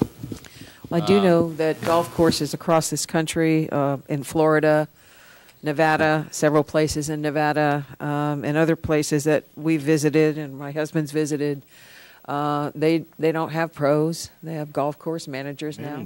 Yeah, In many cases, so just as a thing, this group, they actually went away from the actual annual fees on all of the courses because they said that's an old dying thing. So what they have is a monthly, and with that, they actually can play any one of the 15 courses across the state. Well, the one thing, and they've actually, one of the good things that they have done and talked about is they have actually increased play across all of the courses that they manage. So, but anyway, that's for farther down the road. Right. So the budget that we've presented is a stopgap right now. Yep. Okay. And manpower to fill the gap moving forward. And what we will continue to do is to bring that course back up and continue to move it forward and continue to make it better. So whatever we do is going to be in better shape than what it was. could I recommend, could I recommend that for the incoming council, and your new council that's going to be seated, that they get a monthly report on the revenue so that they can make a better idea, a better decision at some point by having an idea of what kind of revenue. And as the course is being improved, I know there's play improving because, at first we were driving down the boulevard, there's nobody, but of course it looked like hell. Sorry, but it did.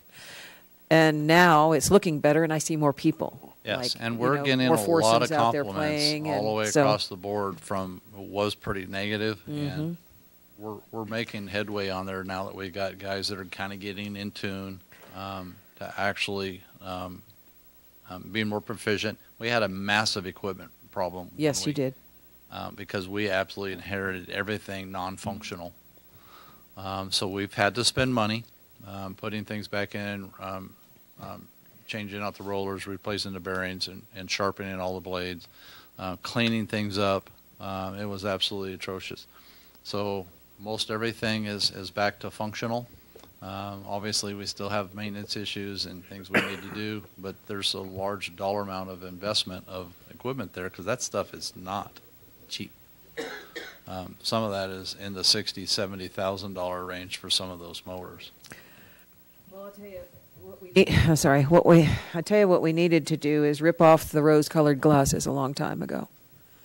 Because there's been a lot of blame cast around on what happened in this transition, but things haven't been working well for a very long time. Yeah, so I don't want to go backwards. I don't go back, so I'm going to move forward. We're just going to continue to clean things up, work on the building. We've got some maintenance to do there. If you've been there, we've cleaned a lot of the stuff up. We've cut a lot of the stuff away. We're still working on that. This winter, we're going to take opportunities to actually clean out the front, the pond, and all that stuff that is so overgrown. So we're going to Get the toolies out. using the excavator to take over there and clean a lot of that up. We've cut a lot of the dead trees, a lot of the overgrowth. So we've been spending some serious time trying to make that a lot more presentable because my mindset is if it looks bad, it must be bad. So we're trying to make it just look a lot more presentable, and that's the building too. And when Thank you for that. So we will be working on the building. We will be doing painting, trying to make the walls all the same color. Filling in holes, removing. I've got. They started with butter yellow recently. All the same so- color, huh? Well, yeah. The walls, if you've been in there, you'll notice you go in there, there'll be three colors on one wall. So. But if we're doing any road work in the near future in the city, maybe we can get over there and redo the parking lot. Yeah, and I haven't been there in the last several weeks, but what we did do is actually go clean the parking lot, clean the weeds. We're going to be spraying all the cracks, sealing it, and crack filling it, and all those things would be a good thing. We'll upgrade the lights because we haven't done those to the LED. Those things I think were originals.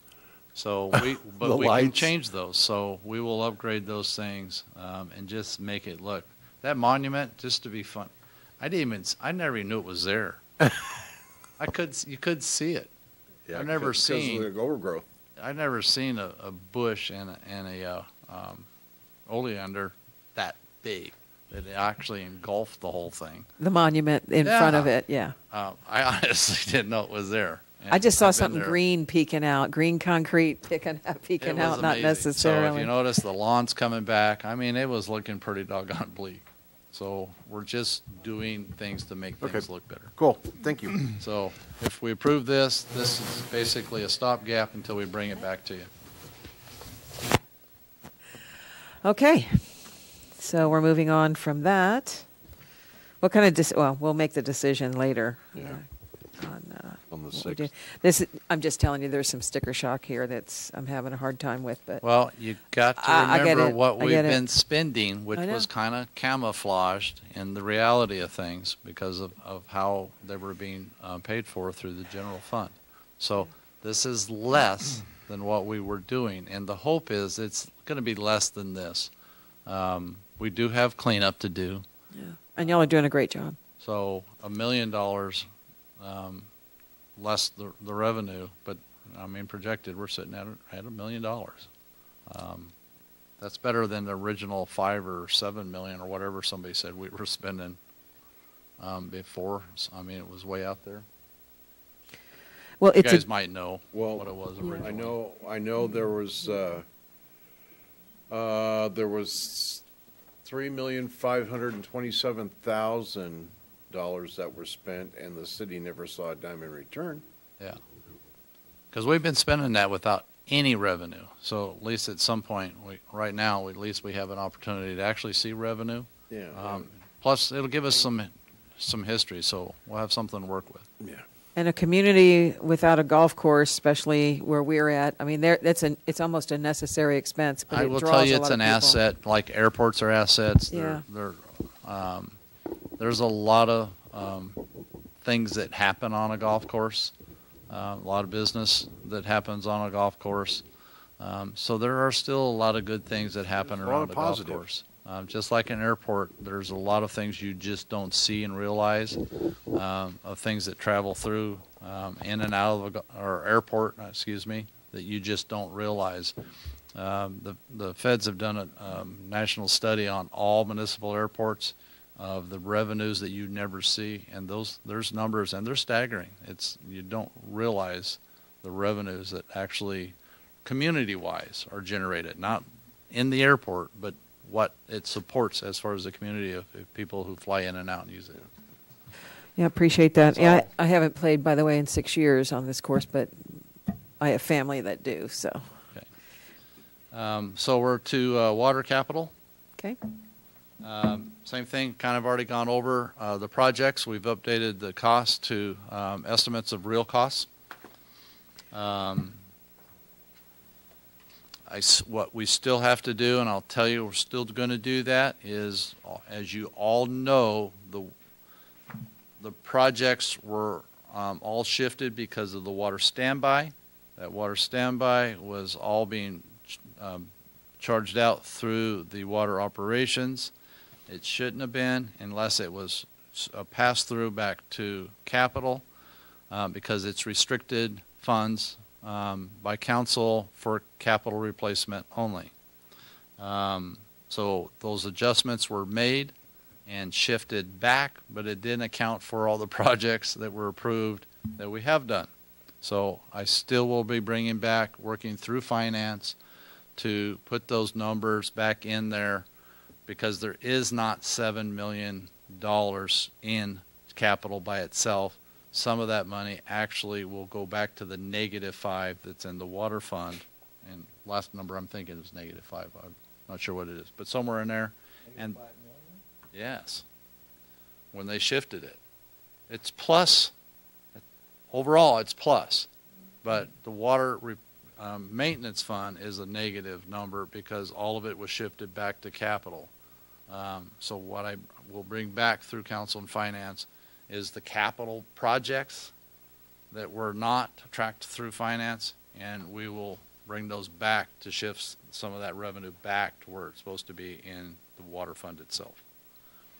It's not truly negative $5 million. So, and we are tracking them properly now. So those projects were approved. These projects here, there was tracking put in to Cassell to actually manage those, but it was labor only, and material costs are tracked through there. So it wasn't equipment, which should be capitalized also. So those true numbers will come back to you guys to move that funds back, and that'll happen through council, through finance. Do we have a time factor on that? Yes, as soon as we get this, I will start working on project by project that's been done since I've been here, and there's quite a few of them. And we'll go back to capitalize those and shift those funds back. I see down here on water transmission and distribution, transfers and contributions, $526,861. Can you tell me where those transfers are coming from? Where are you at? Page 1 of 4 on expenditures. Under expenditures. So under expenditures. On the capital? It's above your capital fund, but it's below debt service. Above Wonder Acres. There we go. Even better.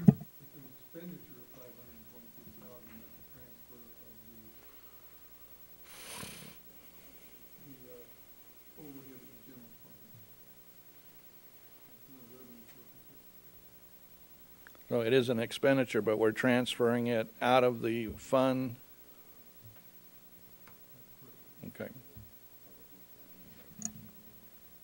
So you have two things that come out of all the enterprise funds, and there are transfers out. One is general government, which is why you have enterprise funds, and one is the share by a percentage of the operations for public works. Because public works isn't a revenue, it's actually a service of all the funds that we service. So there's a percentage, and I actually have that breakdown. That's how I presented to finance of each share of every department to net zero in public works admin. Okay? Thank you. Could we possibly get that before we vote on the budget later on next Just week? the percentages that you use? Yes. I can tell you what they are real quick, just so you know. If you just give them to us on a sheet, that would be good. Okay. Not a problem. And then finance has one that generated for general government. And so those are the only two major out. There are other small ones which are associated with services from other departments, particularly facilities. Facilities is the license holder for quite a different variety of departments, and is responsible for backflows, which there's roughly 80 some odd, 90, and that's growing with all the cannabis. So every one of those has a backflow, and they're responsible for testing and making sure they're all tested every year. So that fee is an impact of the water fund. So there's a small transfer to cover that cost within that department. So there is some revenues associated with facilities. Okay? Any, as far as the expenses, they're all generally status quo. There's not a lot of changes to the water fund and staffing or personnel or anything else that we're requesting at this point. There's some equipment expenditures that we will be looking at again. Is we have to replace another backhoe and a soft dig unit, which is associated with construction. And what I will, and I talked to the mayor, future mayor, asked me some questions the other day. The big difference between municipal water is they're maintenance oriented. They don't normally do construction of new infrastructure. The functions are different. Most water departments only do maintenance or small replacement as far as services, failures, and repairs and those types of things. Because of necessity, we've been the other. So the mindset is something totally different to do. So it's like contracting versus just maintaining. So we've been building a crew that does nothing but construction. Licensing is there are no requirements for licensing from a contract or a crew other than a contractor's license, which we don't have to have one to do new main installation, because inherently then it becomes a function of the water department for the maintenance and operations and all the safety things required under your license.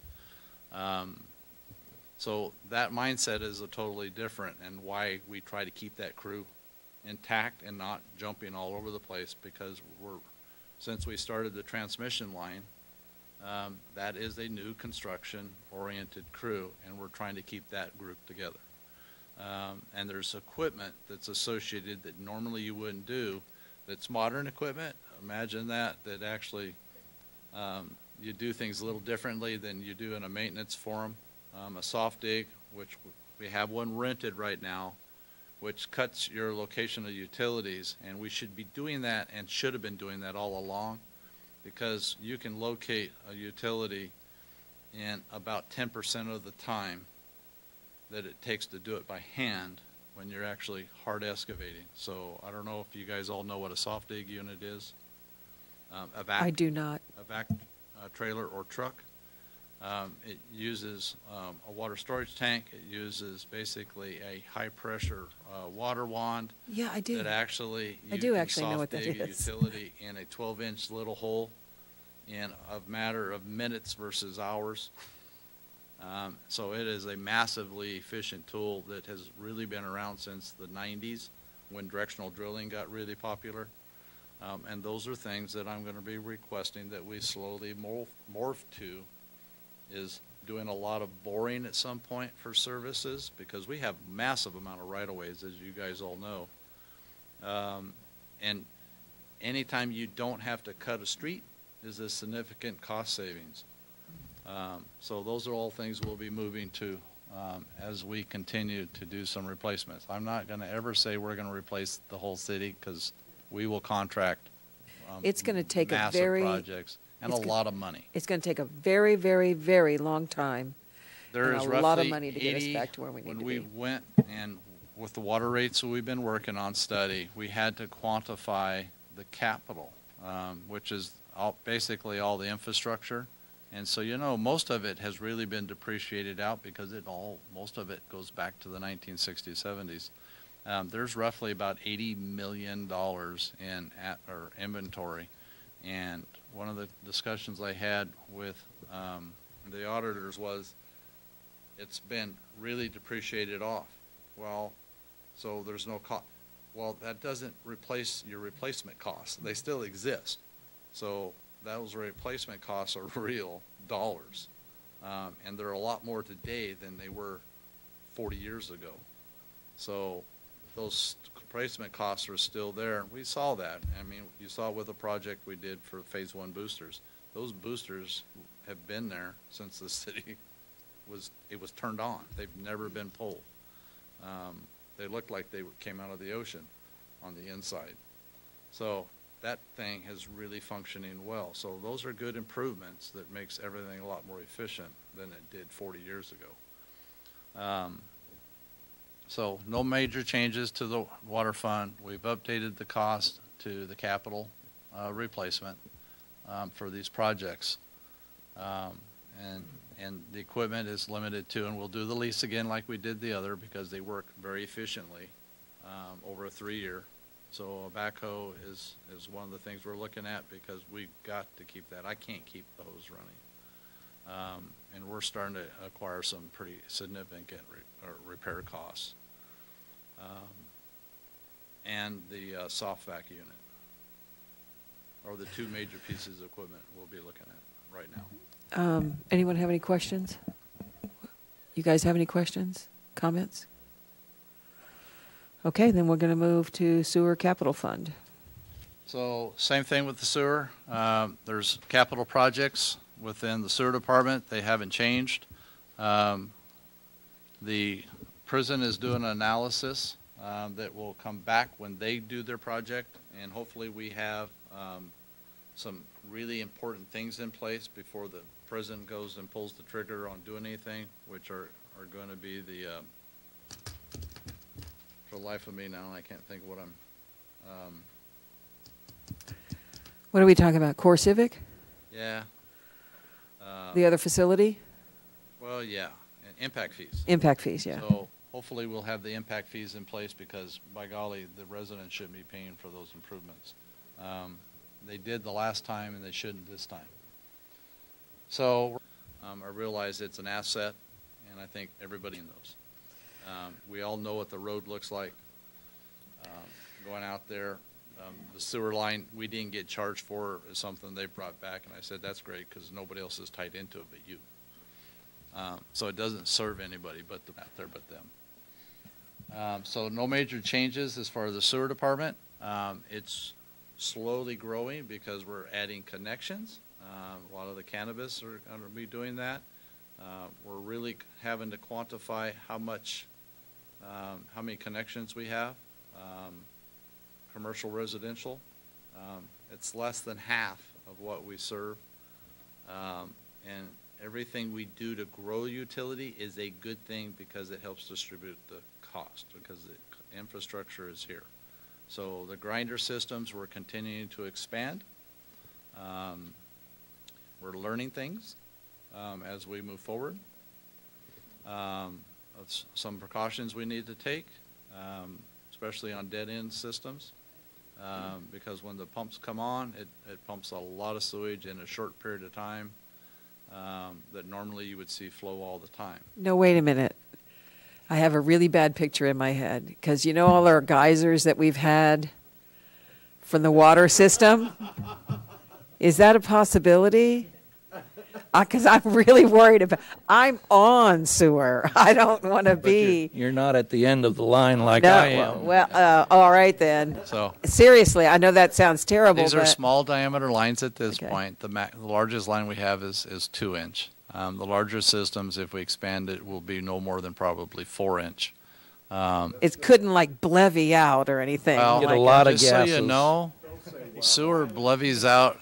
Violet tank rupture. Blevies out of manholes today, now, and that's something we have to maintain. Yeah. And it's part of the program of going through and flushing certain lines that we are aware of. I'm sorry. I got to shut up because So sewer does back up through manholes. I've seen it flowing out like rivers, but fortunately, our guys do a pretty good job of knowing As long where as it those doesn't issues are. levy. No blevies.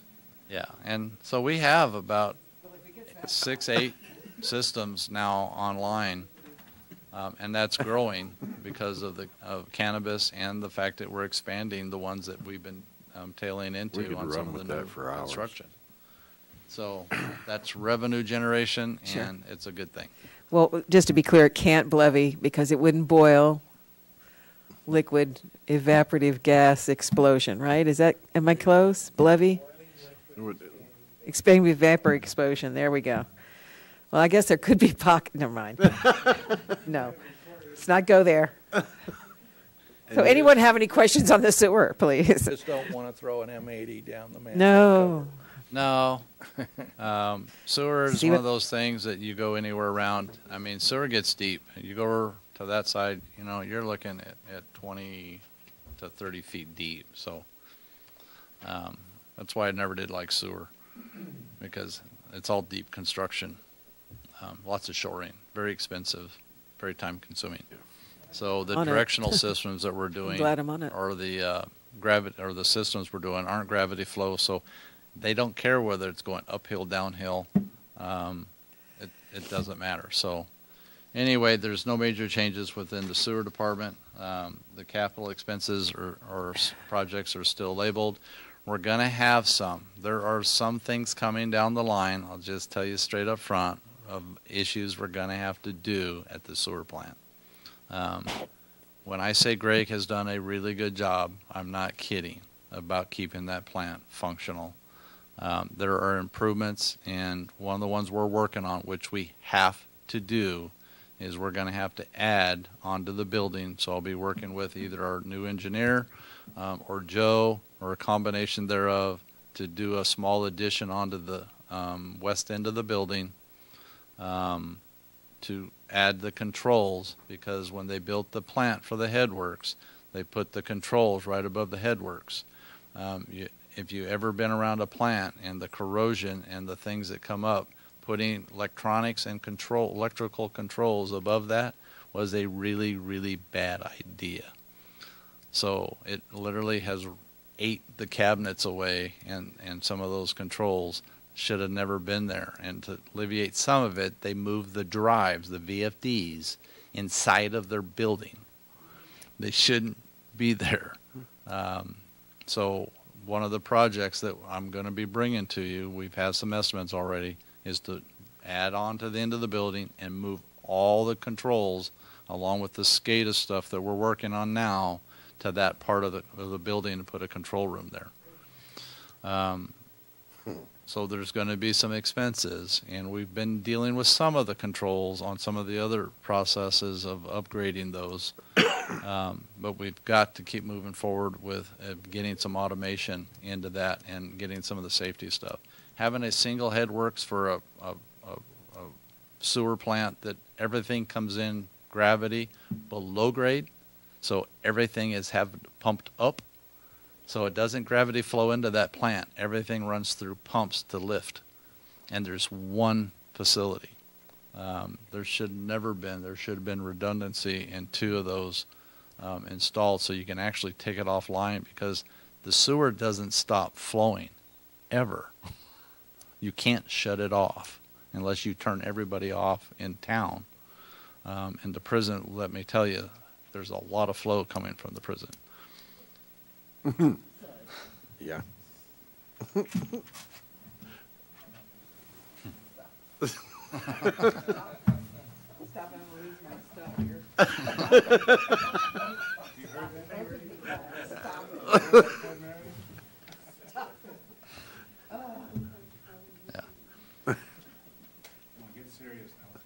So something's flowing deep?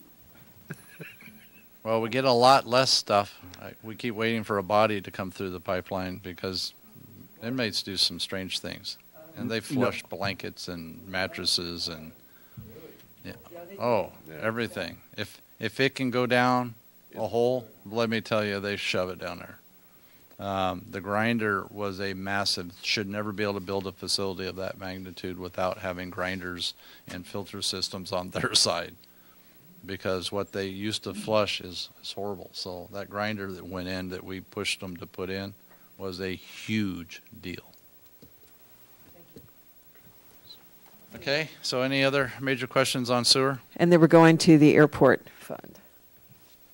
So airport went through and added all the actual expenses that totally aware of in contracts and requirements that we're obligated to do.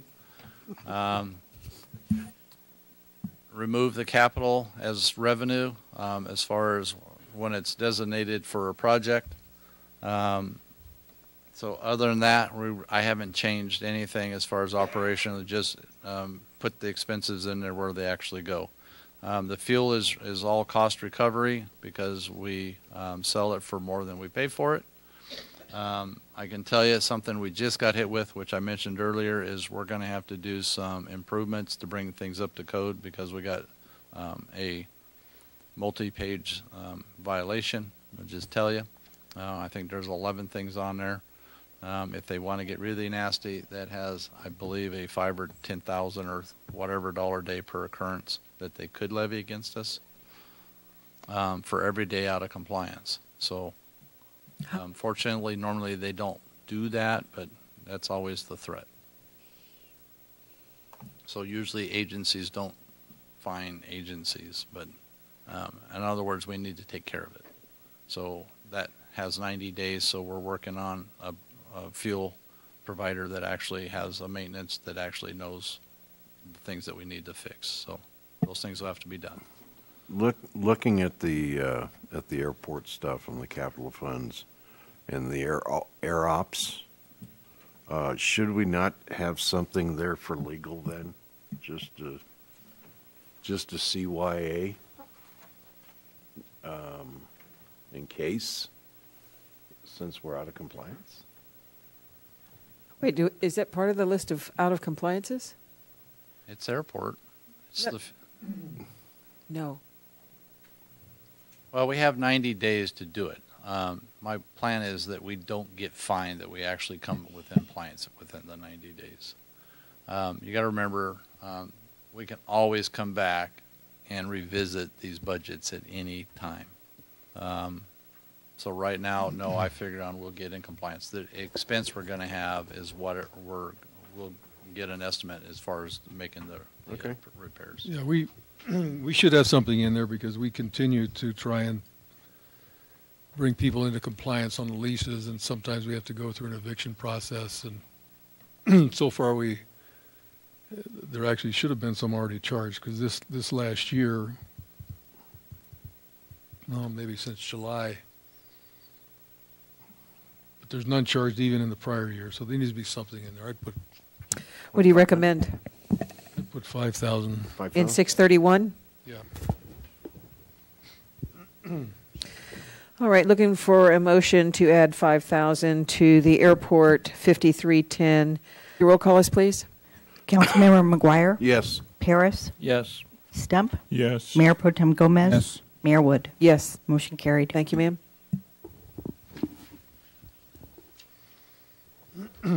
So other than that, the grants and everything, they're pretty self-explanatory put in. I actually put the total cost of this project and the state match and the $50,000 from Mojave, which will be paid direct through the vendor, to the vendor. So we have to make sure that that's coordinated when we do this project up front. So they pay that, so we actually get our 50,000 from Mojave. So that's going for the fence? It would, yes, that is for capital improvement, and that's what it's designated for, same thing. So it is not part of day-to-day operations. The only we get from the state is the annual $10,000 that we get for projects or on-the-site maintenance. And all small airports get $10,000. So pretty straightforward on the airport. Any questions from anyone, even you guys out there on the, okay, up here? Dial-A-Ride, Fund 54. So same thing, actually no major changes right now. The good thing is what I brought to council was the wash rack, which is also a grant that hopefully is all paid for. So as far as operational, I've cleaned it up as far as revenue, and separating the two funds access, and I did that through COG. As far as the revenues and what's going to be available for local streets and roads after the unmet needs process, we're continuing to look at compliance as far as our fare box. So we're increasing it. So we were behind the curve because I didn't have those numbers until like January of this year. It'd have been nice to have been working on those a lot earlier. Bless you. A lot earlier. So we could have done some other things. So we've been trying the waters to see how we can cut costs and increase revenue.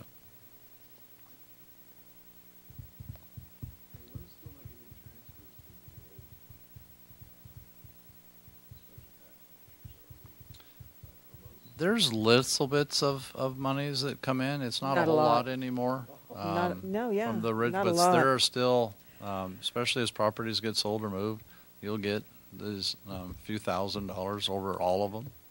And I don't know the exact number, but yeah, there are still trickles in from those old measures. Yeah, $27 last year. Woo. We'll take it with it. Call security. Paper clips. Paper clips, yeah.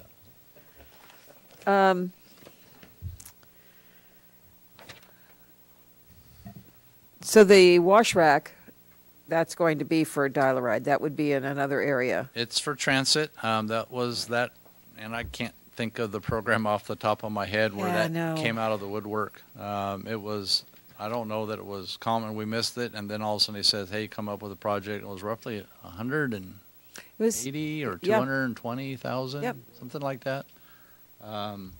So yeah, I mean, so we threw paperwork together, and fortunately, just so you know, we had the wash rack as a project we were looking to fund that had nothing to do with this. But when we told him what it was, they actually lightened up and said absolutely, because they wanted us to transfer those funds to one of the other agencies. And we already had this project on the books. So, I mean, if I can get free money, I'll do it all the time. Any questions? And I know it's not free, so I don't mean it free because it you have to maintain it. Money. Yeah. And I'm glad you do understand that. Yeah. So many don't. There is nothing that is free. No free lunch. You got to maintain it. So you got to add that maintenance to your budget the next year and so on. It's C5. So the only changes there are the just the moving. So we really have not increased costs other than adding the city engineer based on the wages and moving the garage into this department. And other than that, that is a move across. So we just, the line items that weren't there, obviously, because we don't do that type of work. So I just took their budget and through discussions with Ruben of some needs, I moved those dollars under Public Works Admin. And so other than that, there's not really any changes. Should there be a requirement or a line item, I should say, for litigation or anything like that? with dealing with this, or would that fall under something else? Well, the litigation that would fall under one of the funds, the enterprise funds, because you remember we're service, so we're a service fund. We don't Okay. do something. Yeah, I wasn't to get- sure, wasn't sure on that, just. Yeah. Okay, cool. Any questions on that, you guys? Anybody? Okay.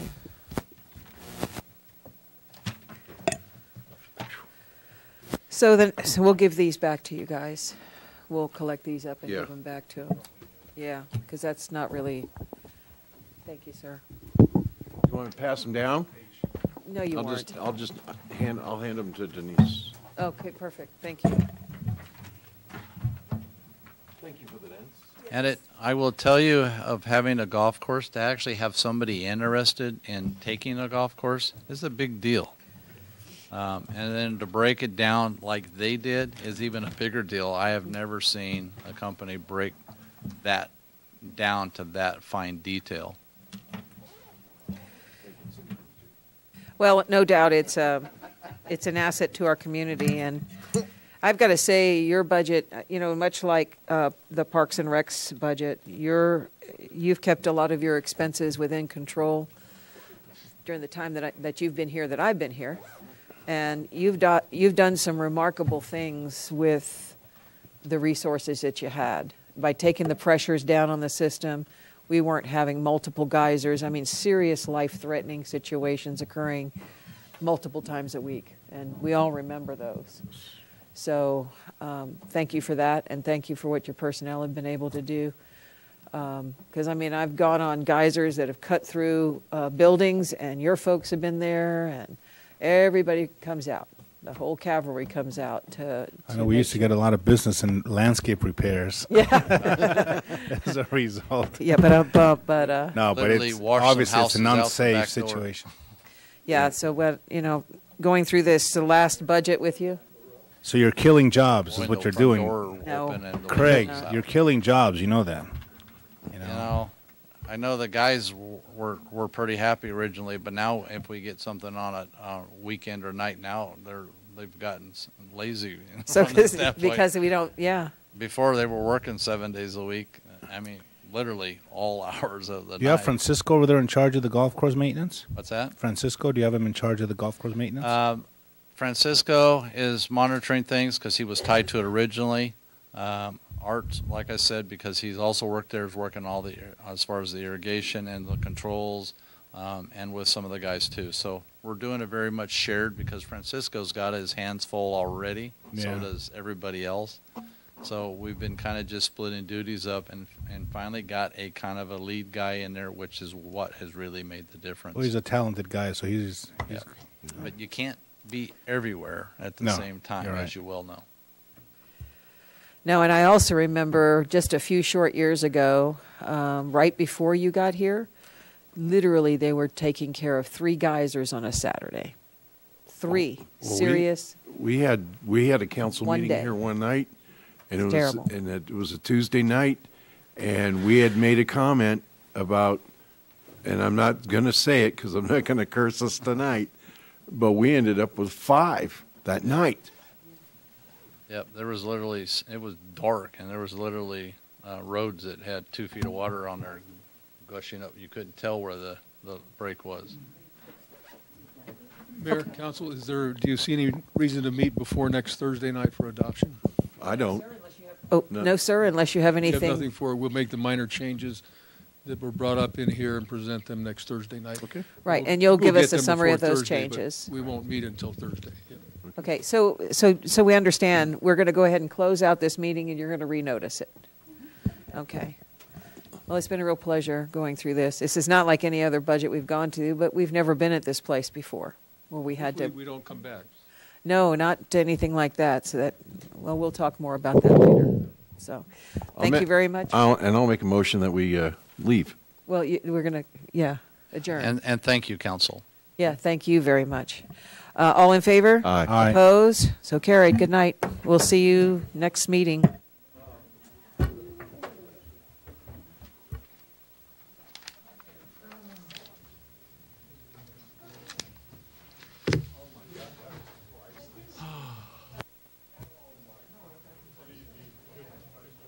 Thanks, Gene.